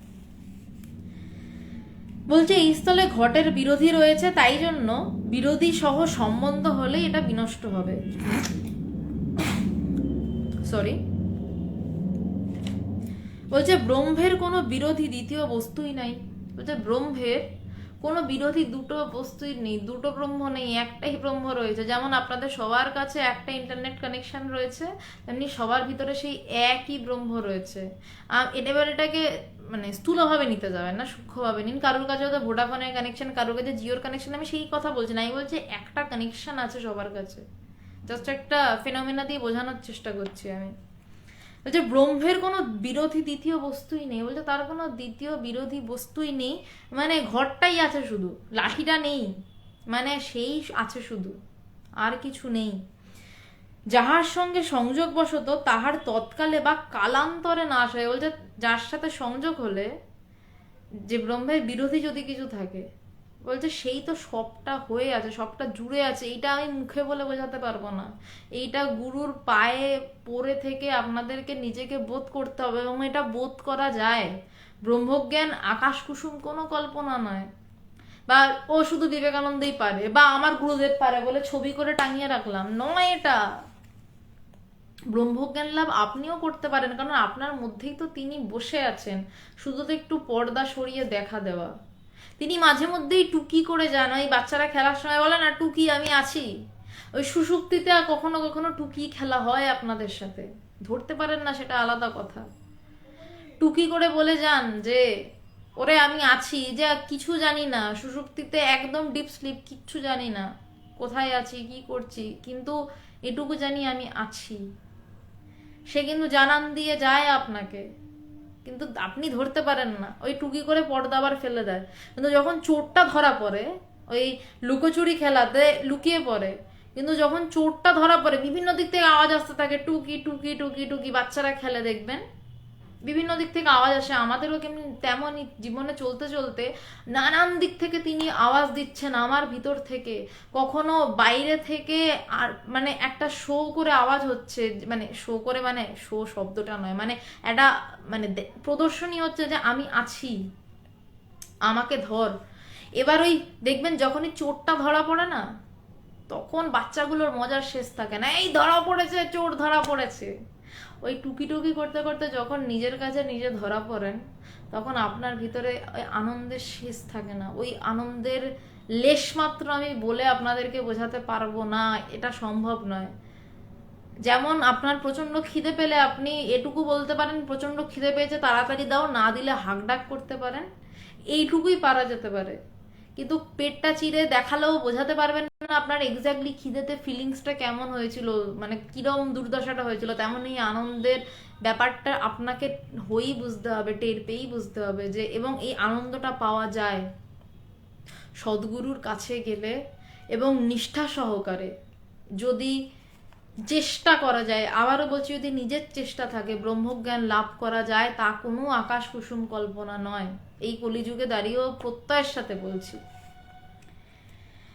যে ব্রহ্মের কোনো বিরোধী বস্তুই নাই, যাহার সঙ্গে সংযোগ বশত তাহার তৎকালে, মানে সেই সময় বা কালান্তরে নাশ হইবে, বা অন্য কোনো কালে নাশ হবে। অতএব ব্রহ্মের বিনাশ নাই, ব্রহ্ম অবিনাশী। তাই জন্যই ব্রহ্মের কোনো বিনাশ নেই, ব্রহ্ম অবিনাশী, বিরোধী বস্তু রহিয়াছে, তার সঙ্গে সংযোগের অভাববশত ব্রহ্মের বিনাশ নাই তাহা নয়। বলছে বিরোধী বস্তু আছে, মানে আর একটা কেউ রয়েছে যে ব্রহ্মকে নাশ করতে পারে, কিন্তু তার সঙ্গে সংযোগ হচ্ছে না বলে ব্রহ্মের নাশ হচ্ছে না তা নয়, যে এমনটা নয়। বলছে ব্রহ্ম অদ্বিতীয়, অন্য কোনো দ্বিতীয় বস্তুই নেই, তাই জন্যই বলছে একম মেবা দ্বিতীয়ম। বলছে সে এক, দ্বিতীয় নেই, যাহা তাহার বিরোধী হইতে পারে। ব্রহ্ম অসঞ্জাত বিরোধী, বলছে ব্রহ্ম অসঞ্জাত বিরোধী, বলছে তার কোনো বিরোধী নেই। অনাদি বলিয়া ব্রহ্ম নিত্য ও অবিনাশী তাহা নয়। বলছে অনাদি, বলছে তার কোনো আদি নেই। বলছে যার আদি নেই তার অন্ত কিভাবে থাকবে? শুরু থাকলে কারো তবে তো শেষ থাকে, মানে শেষের পর আবার শুরু হয়, আবার শুরুর পরে শেষ। বলছে যার সে অনাদি, বলছে অনাদি বলিয়া ব্রহ্ম নিত্য অবিনাশী তাহা নয়, তাহার কোনো বিরোধী নাই বলিয়াই ব্রহ্ম নিত্য অবিনাশী। বলছে তার বিরোধী দ্বিতীয় কেউ নেই, তাই সে নিত্য এবং অবিনাশী। তাকে মারার মতন, তাকে শেষ করে দেওয়ার মতন কেউ নেই, কারণ দুই নেই, তাই জন্য সে নিত্য, তাই জন্য সে অনাদি, যার আদি নেই, তাই জন্য সে অবিনাশী, যার বিনাশ নেই। অনাদিত্য অবিনাশিত্বের হেতু নয়। বলছে অনাদিত্য অবিনাশিত্বের হেতু নয়, যেমন ঘটের প্রাগভাব অনাদি হইলেও ঘটোৎপত্তি দ্বারা বিনষ্ট হয়। একটু ডিটেলে যেতে হচ্ছে, আর একটাই লাইন বাকি আছে, তারপরে আমি প্রশ্ন উত্তরে আসছি, একটু অপেক্ষা করুন। আর জাস্ট একটা লাইন বাকি রয়েছে, এটা বেশ কঠিন লাইন, হঠাৎ করে দেখলাম, একটু এই লাইনটা নিয়ে ডিপে যেতে হবে। আমি আসছি কৃষ্ণবাবু, আমি জাস্ট এই দুটো লাইন শেষ করে সমস্ত প্রশ্ন উত্তর সেশনে আসছি। বলছে অনাদিত্য মানে যা আদি নয়, অবিনাশিত্বের হেতু নয়।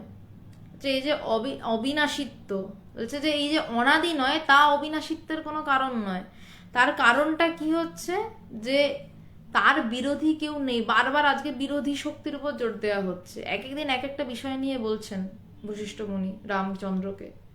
বলছে ব্রহ্মের এই যে অনাদিত্য অবিনাশিত্বের কারণ নয়, তার জন্য সে অবিনাশী, তাই সে অনাদি এমনটা নয়। বলছে তাকে ভাঙার কেউ তৈরি হয়নি। বলে না কেউ কেউ মস্তানি করে, আমাকে মারবে এখনো তার জন্ম হয়নি। এই মস্তানিটা একমাত্র ঠিকই বলে, সত্যিই তো।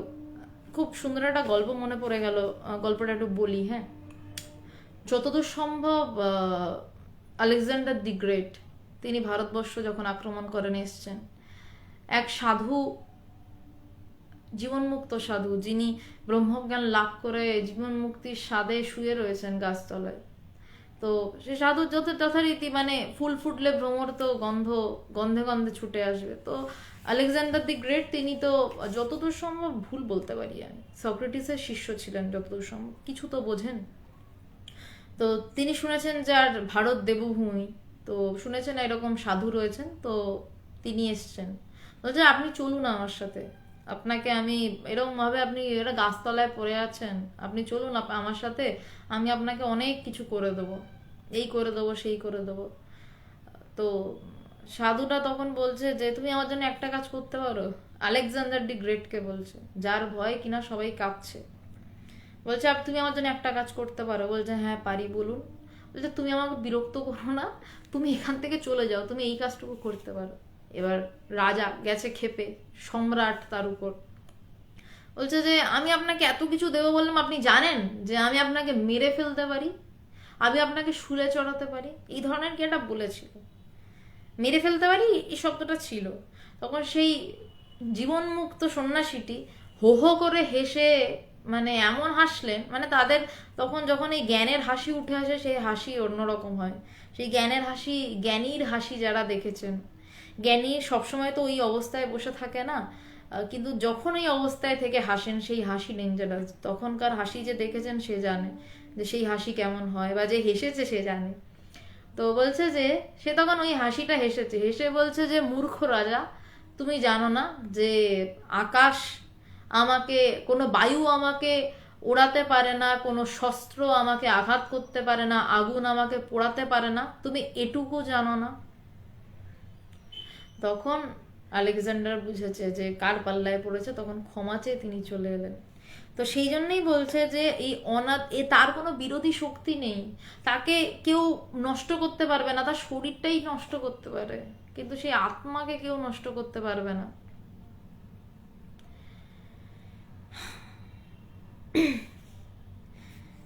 বলছে যেমন ঘটের প্রাগভাব, মানে ঘটের আগে সেটা তো মাটি ছিল, যতক্ষণ সেটা ঘট হয়নি, বলছে ঘটের প্রাগভাব অনাদি হইল, মানে যতক্ষণ আমরা ব্রহ্ম ছিলাম ততক্ষণ কিন্তু আমরা অনাদিই ছিলাম। যেই আমরা মানুষ রূপে এক একটা মন নিয়ে অবতীর্ণ হলাম, ব্রহ্মের উপর ওই মানে ওই লেকের উপরে, উপরটা বরফ হয়ে রয়েছে, অনেক নিচে শাবল মারলে জলটা পাওয়া যায়, কিন্তু যখন আমরা এই বরফ নিয়ে মানে এই একটা স্ট্রাকচার নিয়ে আবির্ভূত হলাম, একটা মন, তার উপরে একটা শরীর টরীর চাপিয়ে নামলাম, বলছে ঘটের প্রাগভাব অনাদি হইল, ঘটোৎপত্তি দ্বারা বিনষ্ট হয়। বলছে যেই ঘট উৎপত্তি হলো তখনই বিনষ্ট হলো।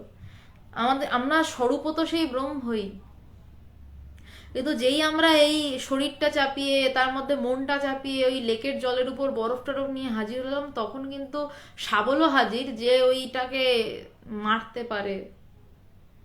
দুই রকম শাবল হতে পারে, একটা হচ্ছে যে মেরে শেষ করে দিতে পারে এবং আবার আমাকে ফিরে আসতে হবে, আর একটা হচ্ছে যে আর এক রকমের শাবল যেটা গুরুর শাবল।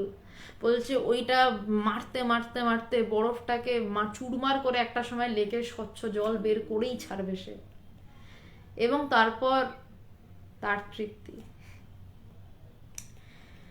ভবিষ্যতের অনাদি ভবিষ্যত্ব ধর্ম, গুহা মধ্যস্থ অনাদিকালের অন্ধকারাদি, এই সবই বিরোধীর উদয়ে নষ্ট হইতে দেখা যায়। যে ভবিষ্যতের অনাদি ভবিষ্যত্ব ধর্ম, সাংখ্যের একটা দৃষ্টান্ত এটা, যে গুহা মধ্যস্থ অনাদিকালের অন্ধকারাদি, যে গুহার মধ্যে অনাদিকালের একটা অন্ধকার, এই সবই বিরোধীর উদয়ে নষ্ট হতে পারে। হাজার হাজার বছরের অন্ধকার গুহা গিয়ে ফস করে একটা দেশ, মানে ফস করে একটা দেশলাই জানলেন, একটা ছোট্ট দেশ লাই ফস করে জ্বাললেন, হাজার বছরের অন্ধকার নষ্ট হয়ে গেল, কারণ তার বিরোধী শক্তি রয়েছে। ব্রহ্মের কে সেই ওই বলছে না, আমাকে এই সন্ন্যাসী যেটা বললেন আলেকজান্ডার দি গ্রেটকে, আমাকে মারতে পারে এমন কোনো অস্ত্র তৈরি হয়নি, আমাকে পোড়াতে পারে এমন আগুন নেই, আমাকে ওড়াতে পারে এমন বায়ু নেই, তুমি আমাকে কিভাবে মারবে। বলছে এই সবই বিরোধীর উদয় নষ্ট হইতে দেখা যায়, কিন্তু আমিটা কখনো বিরোধীর উদয়ে নষ্ট হয় না। আমিটা আমিই থাকে, আসলে বিরোধী কোনো শক্তিই নেই, যাই বিরোধী বলে মনে করছি তা সবটাই আসলে আমারই কল্পনা। আমি গ্রহণ করে কাউকে বিরোধী করছি, আবার আমি কাউকে গ্রহণ করে নিজের সখ্যে পরিণত করছি। আমার গ্রহণের ভাবের উপরে বিরোধিতা তৈরি হচ্ছে বা সখ্যতা তৈরি হচ্ছে।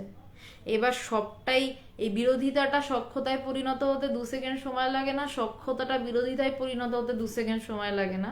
সুতরাং এই দুটোই একই মুদ্রার এপিটার ওপিট। সুতরাং যেই মন আমাকে দিয়ে এই বিরোধিতা করাচ্ছে বা সখ্যতা করাচ্ছে, সেই মনটাকেই গুরু পুরো একদম শেষ করে দেন, এবং তারপর যদি আপনাকে পৃথিবীতে রাখার হয়, যতটুকু মন দিয়ে পাঠানো তিনি পাঠান। এই হচ্ছে আজকের মূল বিষয়। এবার আপনাদের যা প্রশ্ন করার করতে পারেন, যদি কিছু প্রশ্ন থাকে। আর কিছু এসছে কমেন্টস আমি দেখছি, তার আগে একটা জিনিস বলে রাখছি, ইন্ডিয়ান মঙ্কস কোনো অর্গানাইজেশন নয়, ইন্টারন্যাশনাল বেদান্ত সোসাইটি অর্গানাইজেশন, যেটা আমার গুরু ভগবান প্রতিষ্ঠা করেছিলেন, এবং সেখান থেকে আমরা কথা বলছি। ইন্ডিয়ান মঙ্কস একটা ফেসবুক পেজ, যার মাধ্যমে আমরা কথা বলছি, আমি এবং সুদেশনা।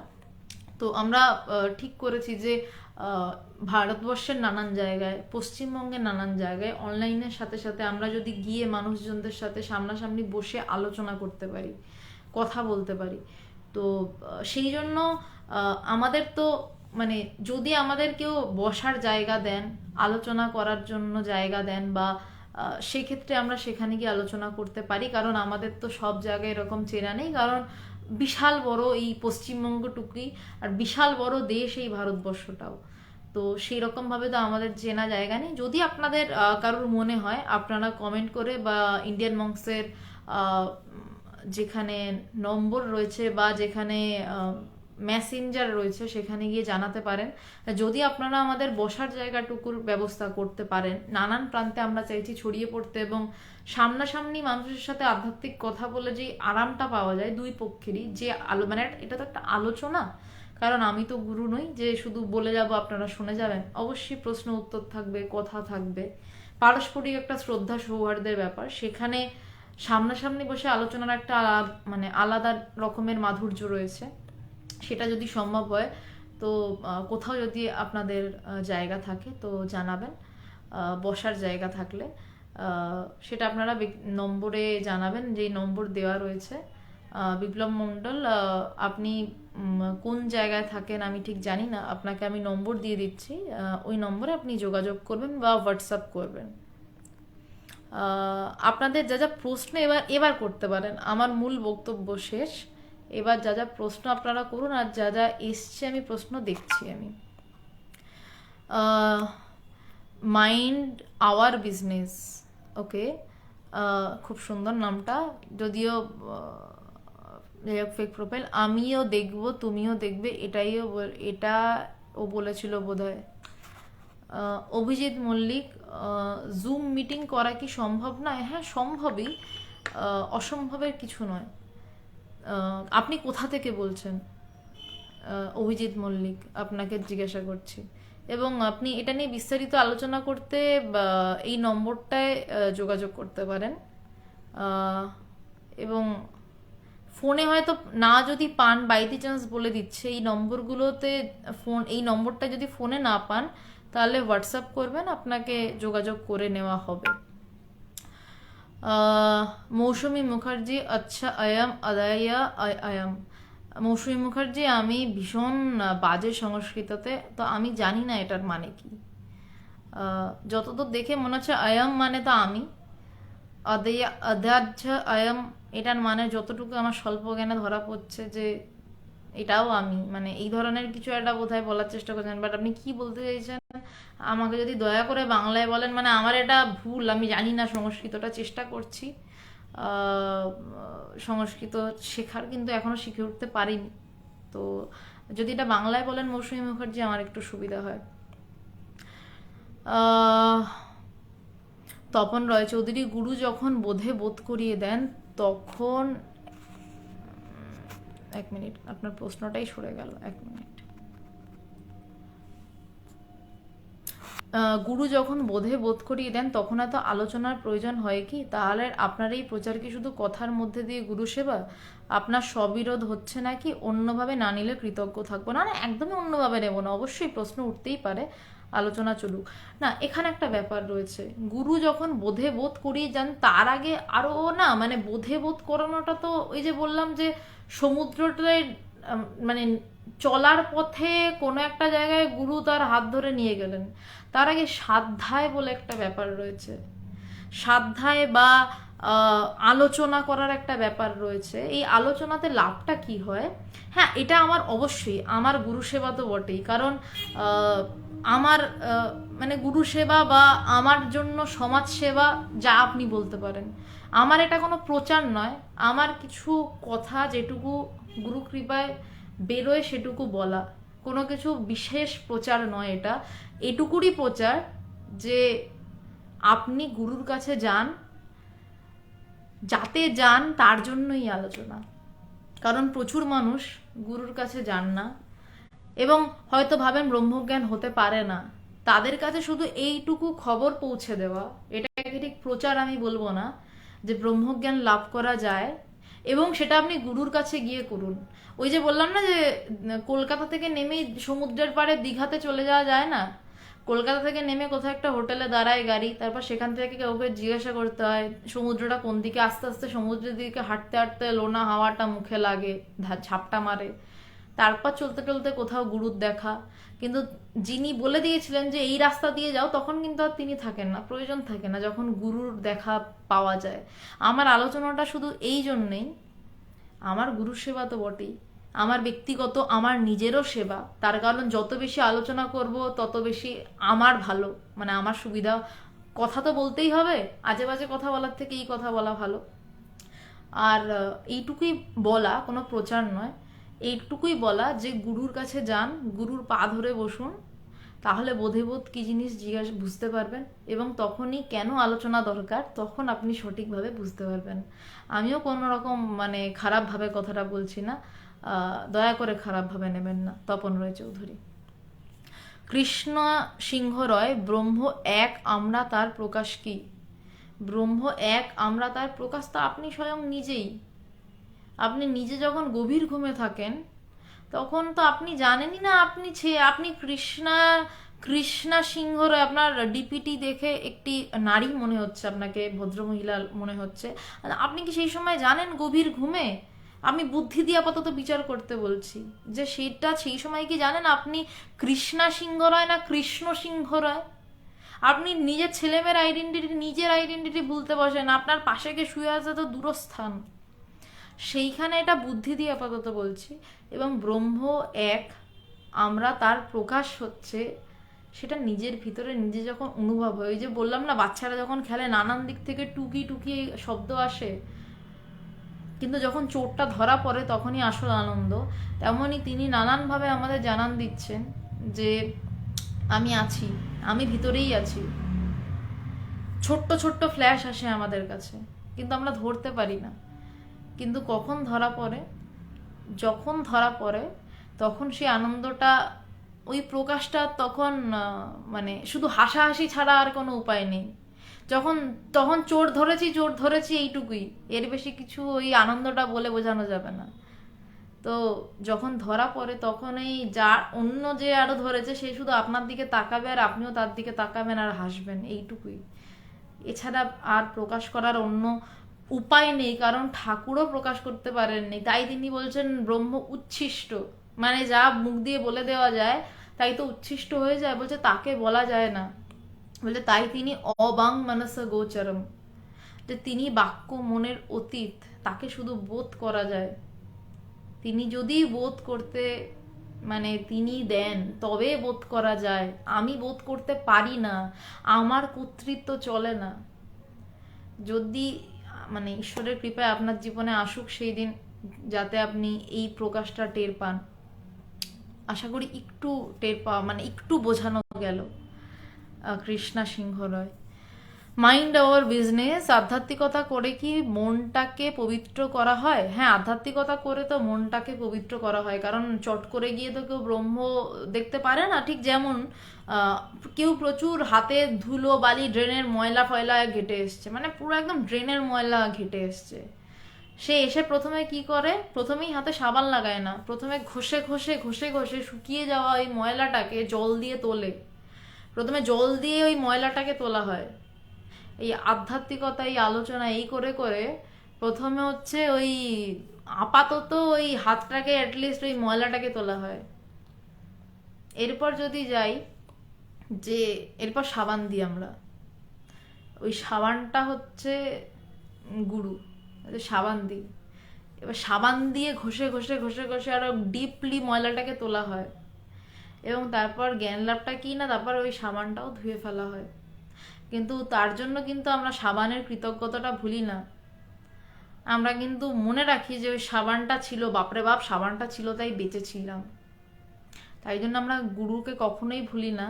কিন্তু একটা সময় গুরুও আর থাকেন না, বলছে সেবারও বিষম ঠাই গুরু শিষ্যে দেখা নাই। তো এই আধ্যাত্মিকতা করা মানে এই আলোচনা করা, ধ্যান ধারণা করা, বইপত্র পড়া, অবশ্যই ওই হাতের নোংরা ময়লাগুলোকে জলের নিচে ফেলে তোলা, ঘষে ঘষে মনকে পবিত্র করা। পবিত্র করা মানে আর কিছুই নয়। পবিত্র অপবিত্রের সংজ্ঞাটা মানে আমি এভাবে নির্ধারণ করি, মন কতটা ঈশ্বর লাভের জন্য ব্যগ্র হলো আর মন কতটা ঈশ্বর লাভের জন্য ব্যাকুলতা মনের নেই, এইটুকু দিয়েই মনের পবিত্রতা এবং অপবিত্রতা। কারণ না নইলে নানা দেশে নানা মনি, মানে কেউ মাংস খেলে অপবিত্র হয়ে যাচ্ছে, কেউ মানে সারাদিন শাক পাতা খেলে অপবিত্র হয়ে যাচ্ছে, যে দেশের যা নিয়ম। সুতরাং ওই দিকে যাচ্ছি না। আপনি দিনের মধ্যে কতটা পাগল হলেন ঈশ্বর লাভ করার জন্য, আপনি সারাদিনে কতটা ঈশ্বর চিন্তা করতে পারছেন, সেটা দিয়ে আপনার মনের পবিত্রতার নিরিখ। আমার কি দিনে বারবার হন্ট করছে আমার আজকের দিনটাও কেটে গেল, আমার ঈশ্বর লাভ হলো না, বা আমি ঈশ্বর চিন্তা যে করতেই পারলাম না, সারাদিনটা কেটে গেল, এই হচ্ছে মনের পবিত্রতা। আর নাকি আপনি দিনটা এমনি হেসে গেলে বিন্দাস কাটিয়ে দিলেন, ভাবলেনও না যে ঈশ্বর চিন্তা করাটা হলো না, সেটাই অপবিত্র মন। আর সেটাই পবিত্র মন যেই মনে ঈশ্বর চিন্তা হয় এবং ঈশ্বর চিন্তা না হলে কষ্ট হয়। জীবিত অবস্থায় মনে প্রিয়জনরা বাস করে, মৃত অবস্থাতেও করে, মৃত অবস্থার মনে করে কিছুদিন অবধি। আপাতত আর তো কোনো প্রশ্ন দেখছি না, এবার নিচের প্রশ্নে আসছি যারা এখন করছেন। অভিজিৎ মল্লিক, নিজের ভেতরের ভগবানকে জাগানো হয়, এক্স্যাক্টলি। মাইন্ড অর বিজনেস, পাগল ঈশ্বর লাভ করার জন্য, কেউ জীবনের পরিস্থিতির জন্য। হ্যাঁ, পাগল অনেক রকমের হয়, কেউ ছেলের জন্য পাগল হয়, কেউ মেয়ের জন্য পাগল হয়, কেউ ঈশ্বর লাভের জন্য পাগল হয়, কেউ কেরিয়ারের জন্য পাগল হয়। কিন্তু এই সমস্ত রকমের পাগল হওয়াটা পিছনে যে রয়েছে তাকে প্রথমে খুঁজে বের করাটাই সব থেকে শ্রেষ্ঠ পাগলামি বলে আমার মনে হয়। মানে আমি মাটি দিয়ে দুর্গা ঠাকুর গড়ি, মাটি দিয়ে সাপ তৈরি করি, মাটি দিয়ে গণেশের ওই নিংটি ইঁদুরটা বানাই, আবার মাটি দিয়েই গণেশকে বানাই, মাটি দিয়েই অসুরটা তৈরি করি। কিন্তু মাটিটাকে কিভাবে, মাটির চরিত্রটা যদি না জানি, বালি মাটি দিয়ে বানাতে গেলে কিছুক্ষণ পর ঝুরঝুর করে পড়ে যাবে। তাই আসলে ওই মাটির চরিত্রটা জানা দরকার, আমাকে জানা দরকার। তারপরে আমি সেটা দিয়ে যেমনভাবে খুশি আমি নেংটি ইঁদুরও বানাতে পারি, আমি সেটা দিয়ে মা দুর্গাও বানাতে পারি। এই মাইন্ড ওভার বিজনেস আপনার 7টা প্রশ্নের উত্তর লাগবে। আপনাকে অনেক প্রশ্নের উত্তর দিয়েছি, আপাতত যা চোখে পড়ছে তাই উত্তর দিচ্ছি। আপনার লাগবেই বলে আমি বসে নেই। হ্যাঁ, আমার যতটুকু চোখে পড়ছে আমি উত্তর দিচ্ছি বা দেওয়ার চেষ্টা করছি। আপনাকে উত্তর দিতেই হবে বলে আমি বসে নেই এখানে।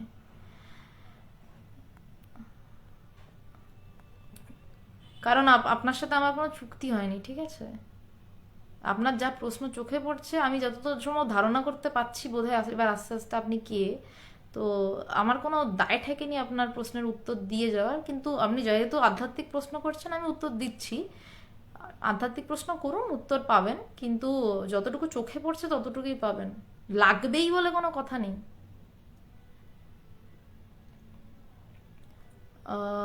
তপন রায়চৌধুরী, অয়ম অদার্যয়ম, আচ্ছা বেশ, এটা পড়ে নিলেই হবে। আপনি গুরু সান্নিধ্যে আছে, সুতরাং সংস্কৃত শেখা কঠিন নয়, অনেক ধন্যবাদ। অভিজিৎ মল্লিক, নিজের ভেতর ভগবানকে জাগানো, বেশ।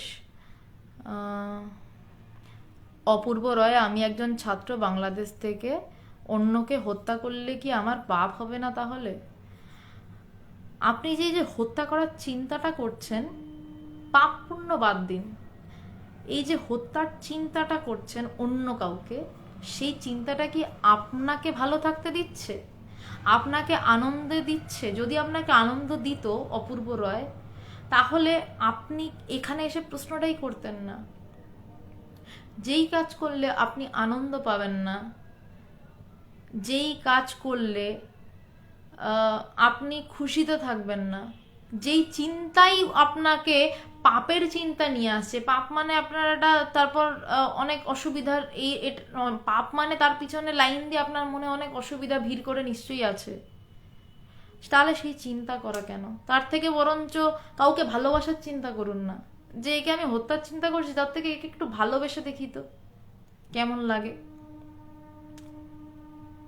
একে একটু ভালোবেসে দেখা যাক। হ্যাঁ, কুকুরকে মুগুর দেখাতে হয়, আমি মানি এটা, কিন্তু কুকুরকে লাগলে, মুগুর দিয়ে লাগলে দুঘা দিতেও হয়, কিন্তু সেই দুঘা দেওয়াটা যেন এমন না হয় যে সে সারা জীবনের জন্য তার শিরদাঁড়াটাই ভেঙে গেল, তাহলে তো অনেককেই মেরে দেওয়া যেত। সেই ঘাটা এমনভাবে হয় যাতে সে শুধরে যায়। সুতরাং যেই চিন্তা আপনাকে অস্থির করছে, সেই চিন্তার বদলে একটু ভালোবাসার চিন্তা করে দেখুন, তাকেই আপনার অস্থিরতা কমবে। এটা আপনি অন্যকে হত্যার চিন্তার বদলে আপনি নিজেকেই নিজে হত্যা করছেন, এই চিন্তাটাই আপনাকে হত্যা করছে, আপনার ভিতরে পাপের চিন্তা বয়ে এনেছে, এটা যে আমার পাপ হবে না তো, তাহলে সেই চিন্তা কেন করছেন? মৌসুমী মুখার্জি, হ্যাঁ, মনে হয় চিনি, যদি বর্ধমানের হও তুমি, আমি তোমাকে চিনি। দোলন বাউল, প্রণাম। চক্রবর্তী সৌরিশ, ব্রহ্ম উচ্ছিষ্ট হন না। ব্রহ্মজ্ঞান লাভে বললেও কি এরকম রিয়াকশন দেবেন? রাজসিক গুণ দেখাচ্ছেন। ব্রহ্ম, প্রথমত কি লিখছেন আপনি নিজে দেখুন। ব্রহ্ম জ্ঞান লাভে বলতে কি বলছেন? এরকম রিয়াকশন দেবেন। হ্যাঁ, প্রোগ্রাম শুরুর আগে আপনি আমাকে বলেছেন, হ্যাঁ রাজস্বিক গুণ দেখানো দরকার, প্রয়োজনে প্রচন্ড রাজস্বিক গুণ দেখানো দরকার। শুধু সাত্ত্বিক গুণই হয় কি মানে ফলমূল খাবো নাকি? রাজস্বিক গুণ মানে একদম প্রয়োজন হলে পিটিয়ে চ্যাপ্টা করে দেওয়া দরকার। কোনো ওরকম ওরকম মনে করবেন না যে আধ্যাত্মিক কথা বলছে মানে একটা চর খেয়ে 10টা চর খেতে বসবে, একদম নয়। পিটিয়ে চ্যাপ্টা করে দেওয়ারও প্রয়োজন আছে। প্রোগ্রাম শুরুর আগে আপনি বলেছিলেন যে প্রশ্ন আছে, আমি আপনার অনেক প্রশ্নের উত্তর দিয়ে যাচ্ছি। আপনি দাদা বলছেন আমার এটার উত্তর চাই, চাই বলে কোনো কথা আমার সামনে নেই। চাই বলে কিন্তু কোনো কথা আমার সামনে নেই, ঠিক আছে? আমি, আপনি প্রশ্ন করছেন, আমি উত্তর দেওয়ার চেষ্টা করব, দ্যাটস অল। এটা আমার চাই বলে কিন্তু নেই, আপনার সাথে আমার কোনো চুক্তি নেই।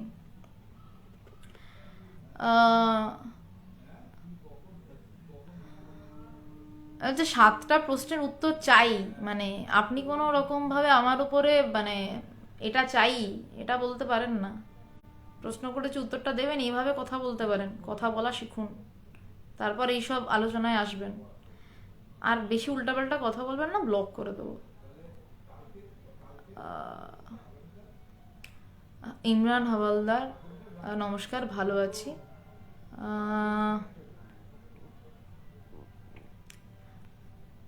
আর এক মিনিট,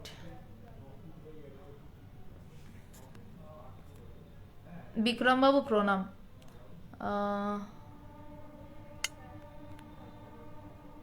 তপন রায়চৌধুরী ধন্যবাদ। সুশীতল ভট্টাচার্য, বিরুদ্ধ বাম পন্থার কাছে মুক্ত থাকার পন্থা কি বেদান্ত অনুযায়ী? বিরুদ্ধ বামপন্থার থেকে মুক্ত থাকার পন্থা বেদান্ত অনুযায়ী নিজের মন, যেই মনটা বাম এবং ডান দুই দেখছে, সেই মনটাকে উড়িয়ে দেওয়া, এটাই বেদান্ত বলছে সুশীতল ভট্টাচার্য। আচ্ছা আচ্ছা, আরে না না মৌসুমীদি, কোনো ভুল হয়নি, আমি সংস্কৃত বুঝি না, এটা আমার ভুল।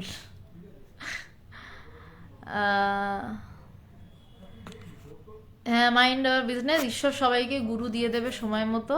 আপনি কাইন্ডলি গুরু খুঁজুন, আপনার দরকার মনে হয়, নইলে আপনার এত প্রশ্ন আসছে যখন, তখন অবশ্যই আপনার গুরু প্রয়োজন।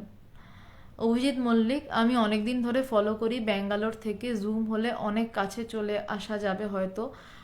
অভিজিৎ মল্লিক, আপনি যদি জুম মিটিং এবং সেখানে যদি ব্যাঙ্গালোরের মানুষেরা থাকেন বেশ কয়েকজন, তাহলে সেখানে অন্য ভাষায় আলোচনা করা যেতে পারে, বিশেষ কোনো বই নিয়ে। আপনাকে নম্বর দিয়ে দেওয়া হলে আপনি হোয়াটসঅ্যাপ করবেন, পরবর্তী পদক্ষেপ নিয়ে আলোচনা করা যাবে। না জুমেও ঠিক কাছে আসা যায় না, মানে ওই আর কি একটু নিজেদের মধ্যে ইন্টারাকশন, দ্যাটস অল। অ্যাকচুয়ালি সামনাসামনি বসে আলোচনার বিষয়টা সামনাসামনি বসেই আলোচনা আর কি।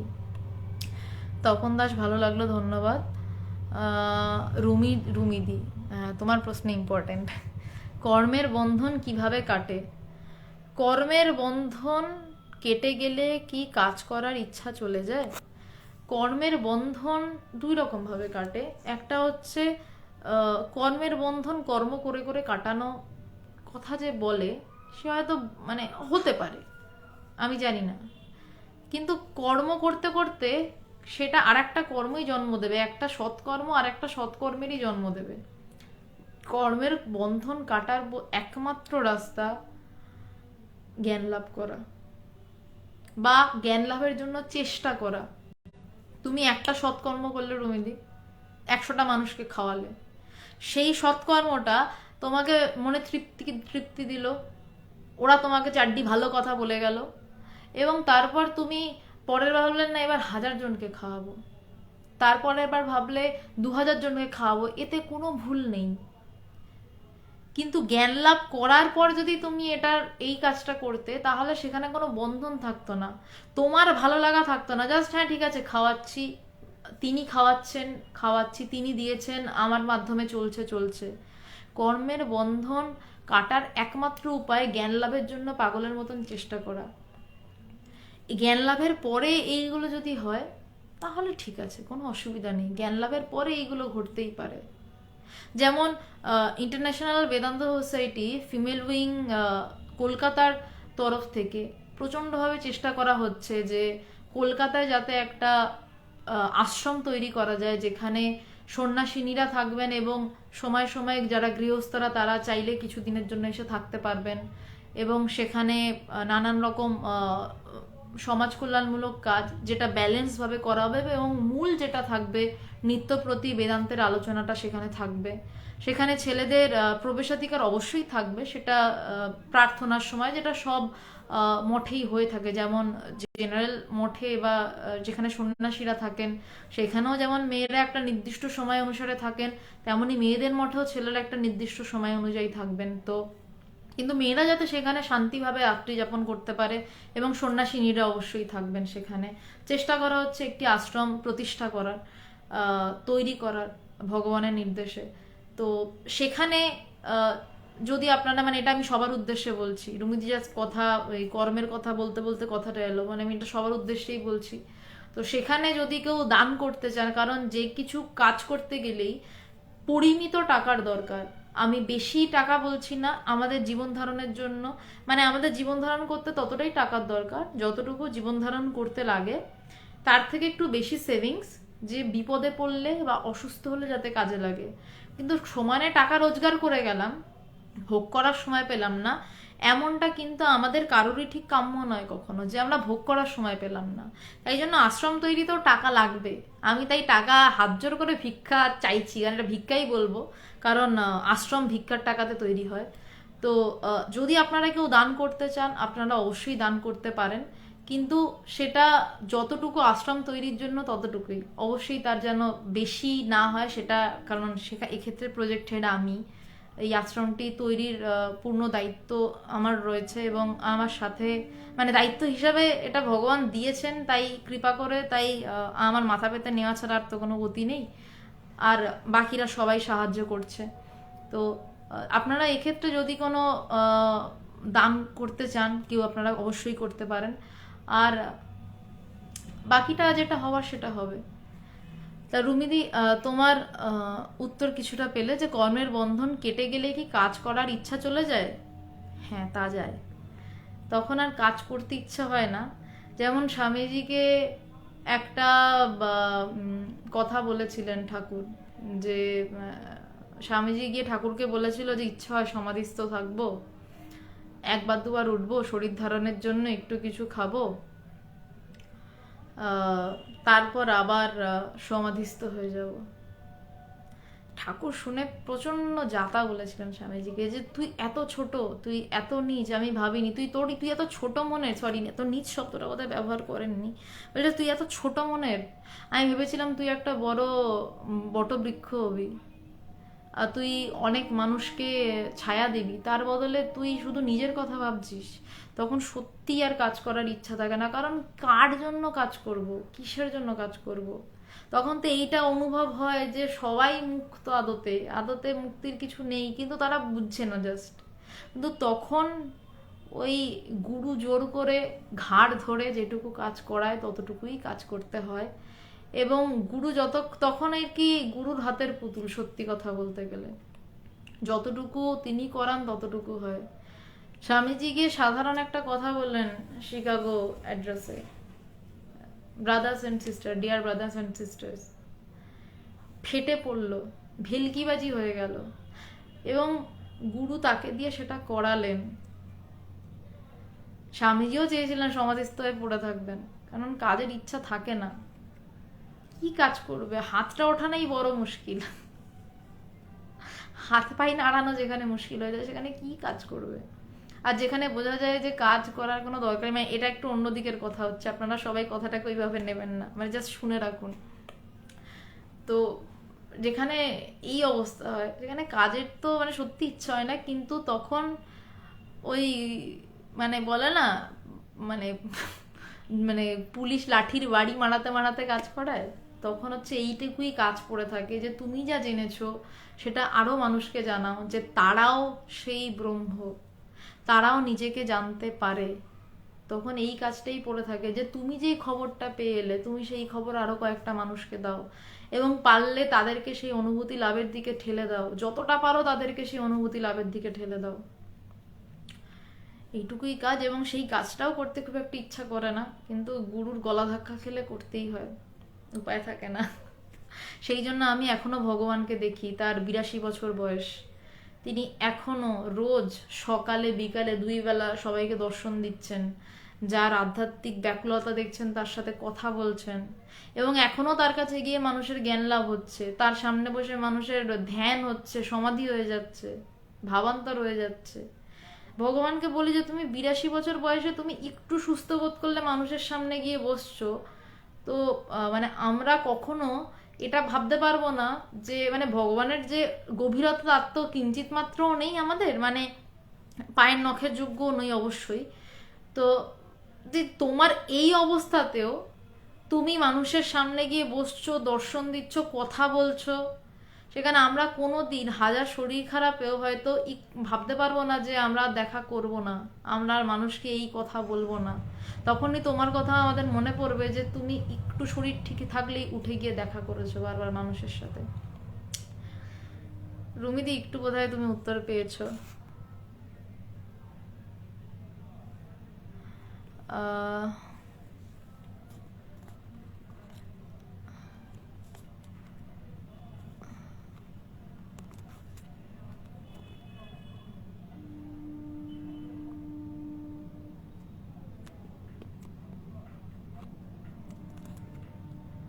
সতীনাথ মিত্র শুভ সন্ধ্যা, এখন শুভ রাত্রি হয়ে গেছে ভাই।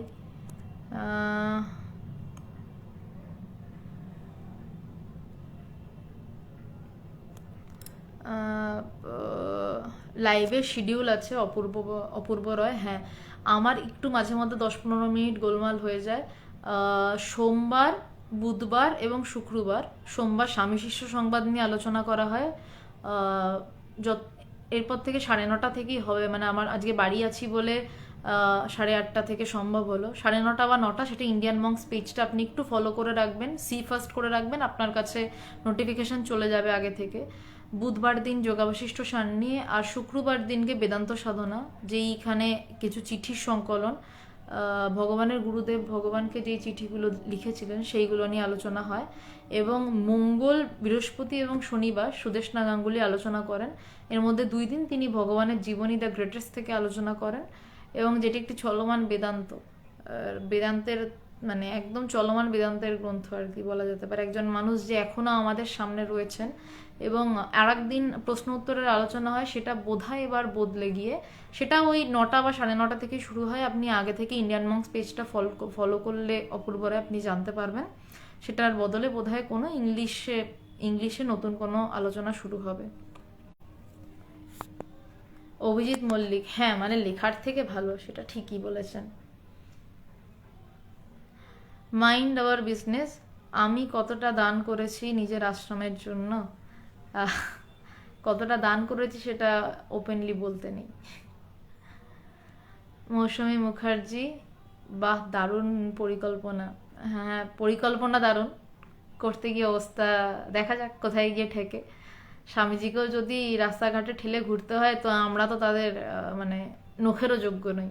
তো হ্যাঁ পরিকল্পনা দারুণ, খাটতেও হচ্ছে দারুণ।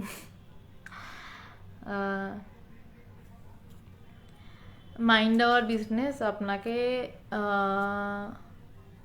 ব্লক করলাম, কারণ আমি যতদূর সম্ভব ধরতে পারছি আপনি কে। সুশীতল ভট্টাচার্য, আশ্রম খুব ভালো প্রয়াস, হ্যাঁ ভগবানের ইচ্ছাতেই হচ্ছে।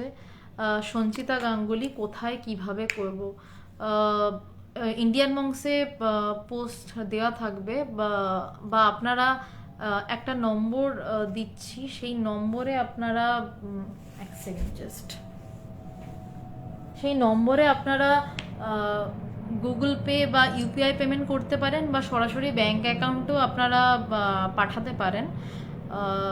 কিন্তু মানে আমার কাছে এই মুহূর্তে ব্যাঙ্ক অ্যাকাউন্ট ডিটেলসটা নেই, পরে এটা নিয়ে একটা বিস্তারিত পোস্ট আসবে ইন্ডিয়ান মঙ্কসে, যে কি কি আমরা করতে চলেছি বা না করতে চলেছি। তো এক মিনিট, এই মুহূর্তে আমার কাছে ইউপিআই পেমেন্টের নম্বরটা নেই, তো আমি নম্বরটা আপনাকে রিপ্লাইতে দিয়ে দিতে পারবো। আহ, তো সেখান থেকে আপনি দেখে নিতে পারবেন যে কিভাবে করা যাবে, ডিটেলস আসবে। আপনি শুধু মানে যারাই দান করবেন, আমি মানে লাইভে পরিষ্কারভাবে বলছি, আপনারা অবশ্যই হোয়াটসঅ্যাপে একটা জানিয়ে দেবেন যে আপনারা এই টাকা পাঠিয়েছেন, একটা স্ক্রিনশট দিয়ে আপনাদের কাছে 24 ঘন্টার মধ্যে রিসিপ্টটা আমরা পাঠিয়ে দেবো। আর তাছাড়া আহ, মানে অন্যভাবেও যদি কোনোভাবে সাহায্য করা যায়, আমি জানি না সেটা কিভাবে, মানে আমরা নিজেরাও ভাবছি যে কিভাবে এই কাজটা হতে পারে, কারণ কলকাতার বুকে মেয়েদের আশ্রম, তো এটা কিভাবে হতে পারে, কারণটা মানে বেশ বিশাল একটা কর্মযোগ্য। আপনাদের যদি কোনো বুদ্ধি থাকে সেটা আপনারা জানাতে পারেন। সঞ্চিতা গাঙ্গুলি, আমি আপনাকে রিপ্লাইতে এই অনুষ্ঠানটা শেষ হলে ইউপিআই এর নম্বরটা দিয়ে দেবো। সিদ্ধান্ত মান্না, স্বকর্মই কর্ম, বাকি সব অকর্ম। ঠিকই। মৌসুমী মুখার্জি, আর সৎ কাজের একজন ক্ষুদ্র সাথী হতে পারলে ধন্য, কারণ ঈশ্বরের কৃপা না থাকলে আমরা এই পথে সহযাত্রী হতে পারবো না। অনেক ধন্যবাদ মৌসুমীদি। গণদেব গোরায়ন, নমস্কার। অনুপ সরকার হিটু, বাংলাদেশ থেকে কি করে টাকা পাঠানো যাবে? আহ, আমি আপনাকে একটা ফোন নাম্বার দিচ্ছি, আপনি এই নম্বরে কথা বলে নিন, হোয়াটসঅ্যাপে কথা বলে নিতে পারেন। এই নম্বরে আপনি হোয়াটসঅ্যাপে বা বাংলাদেশ থেকে তো আপনারা হোয়াটসঅ্যাপেই কথা বলবেন, বা ফোনও যদি করেন কোনো অসুবিধা নেই। সুশীতল ভট্টাচার্য, ভগবান এখন বিরাটি আশ্রমে আছেন। যদি ভগবানের সাথে দেখা করতে হয় তাহলে একটু জানিয়ে যাবেন আর কি নম্বরটাতে, কারণ যে নম্বরটা দেওয়া হচ্ছে, কারণ নইলে হয়তো মানে বুঝতেই পারছেন 82 বছর বয়স, কখন দেখা করতে পারছেন বা কখন পারছেন না, একটু জানিয়ে গেলে সুবিধা হবে আর কি। সিদ্ধার্থ মান্না, দারুণ কথা বললেন। যোগ কি এত সোজা? বিয়োগ ছাড়া সবই বোঝা। হ্যাঁ, যোগ কি এত সোজা না? যোগ সোজা নয়, কিন্তু ভালোবেসে যদি কিছু চান তাহলে সোজা, যদি ভালোবেসে না চান তাহলে কঠিন। এর মধ্যে একটা ভালোবাসার বিষয় রয়েছে, ভালোবাসলে সবই সোজা হয়ে যায়। তখন জটিল গুরুত্বপূর্ণ অপারেশনও একটা ডাক্তারি ছাত্র যে প্রথম দিন কিছু জানতো না অপারেশনের, সেও কিন্তু একটা বয়সের পর তার অধ্যাবসায় দিয়ে, তার ভালোবাসা দিয়ে সেই জটিল অপারেশন আয়ত্ত করতে পারে। তেমন আজকে ধরুন আমরা কেউ জানি না যোগ, তো যোগ সোজা নয়, কিন্তু আমরা যদি ভালোবাসি আমরাও একদিনকে যোগটা আমাদের কাছে খুব সহজ সরল হয়ে দাঁড়াবে। গণদেব গোরায়ন, গুরু কৃপা হি কেবলম। ঠিক, একদমই ঠিক বলেছেন। অমিতাভ গিরি, নমস্তে।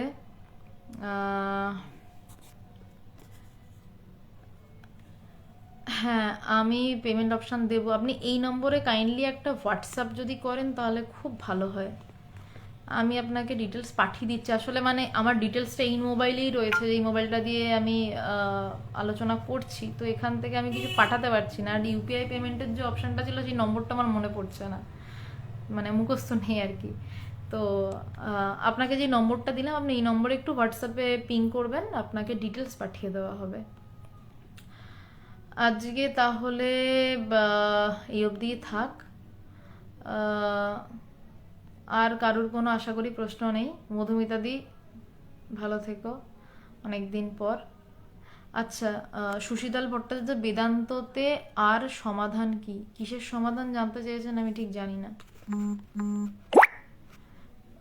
সুশীতল ভট্টাচার্য, চোখের দেখা দেখবার ইচ্ছা, কোনো কথা বলবো না বা ডিস্টার্ব করবো না। হ্যাঁ হ্যাঁ, আপনি যান না, আপনি এই নম্বরটায় একবার একটু জাস্ট জানিয়ে আপনি চলে যান, মানে জাস্ট মানে ভগবান একটু শরীর ঠিক থাকলেই দেখা করেন, তাও মানে একটু জাস্ট দেখা করার, মানে অবশ্যই আপনারা ডিস্টার্ব কেন করবেন সেটা তো বোঝাই যাচ্ছে। মৌসুমি দিবেশ, হ্যাঁ তুমি আমাকে বা সুদেশনাকে যে কোনো একজনকে একটু বলে যেও, তাহলে আমরা কেউ তোমায় জানিয়ে দিতে পারবো যে ভগবান ঠিক আছেন, বা এই সময়টা যাও। ভগবানের কাছে যেতে গেলে মূলত বিকেলবেলা 4:30 নাগাদ। তো সুশীতল বাবু, আপনাকে যে নম্বরটা দিলাম ওই নম্বরটা একটু হোয়াটসঅ্যাপে, যদি ফোনে না পান হোয়াটসঅ্যাপে পিং করে আপনি অবশ্যই যাবেন।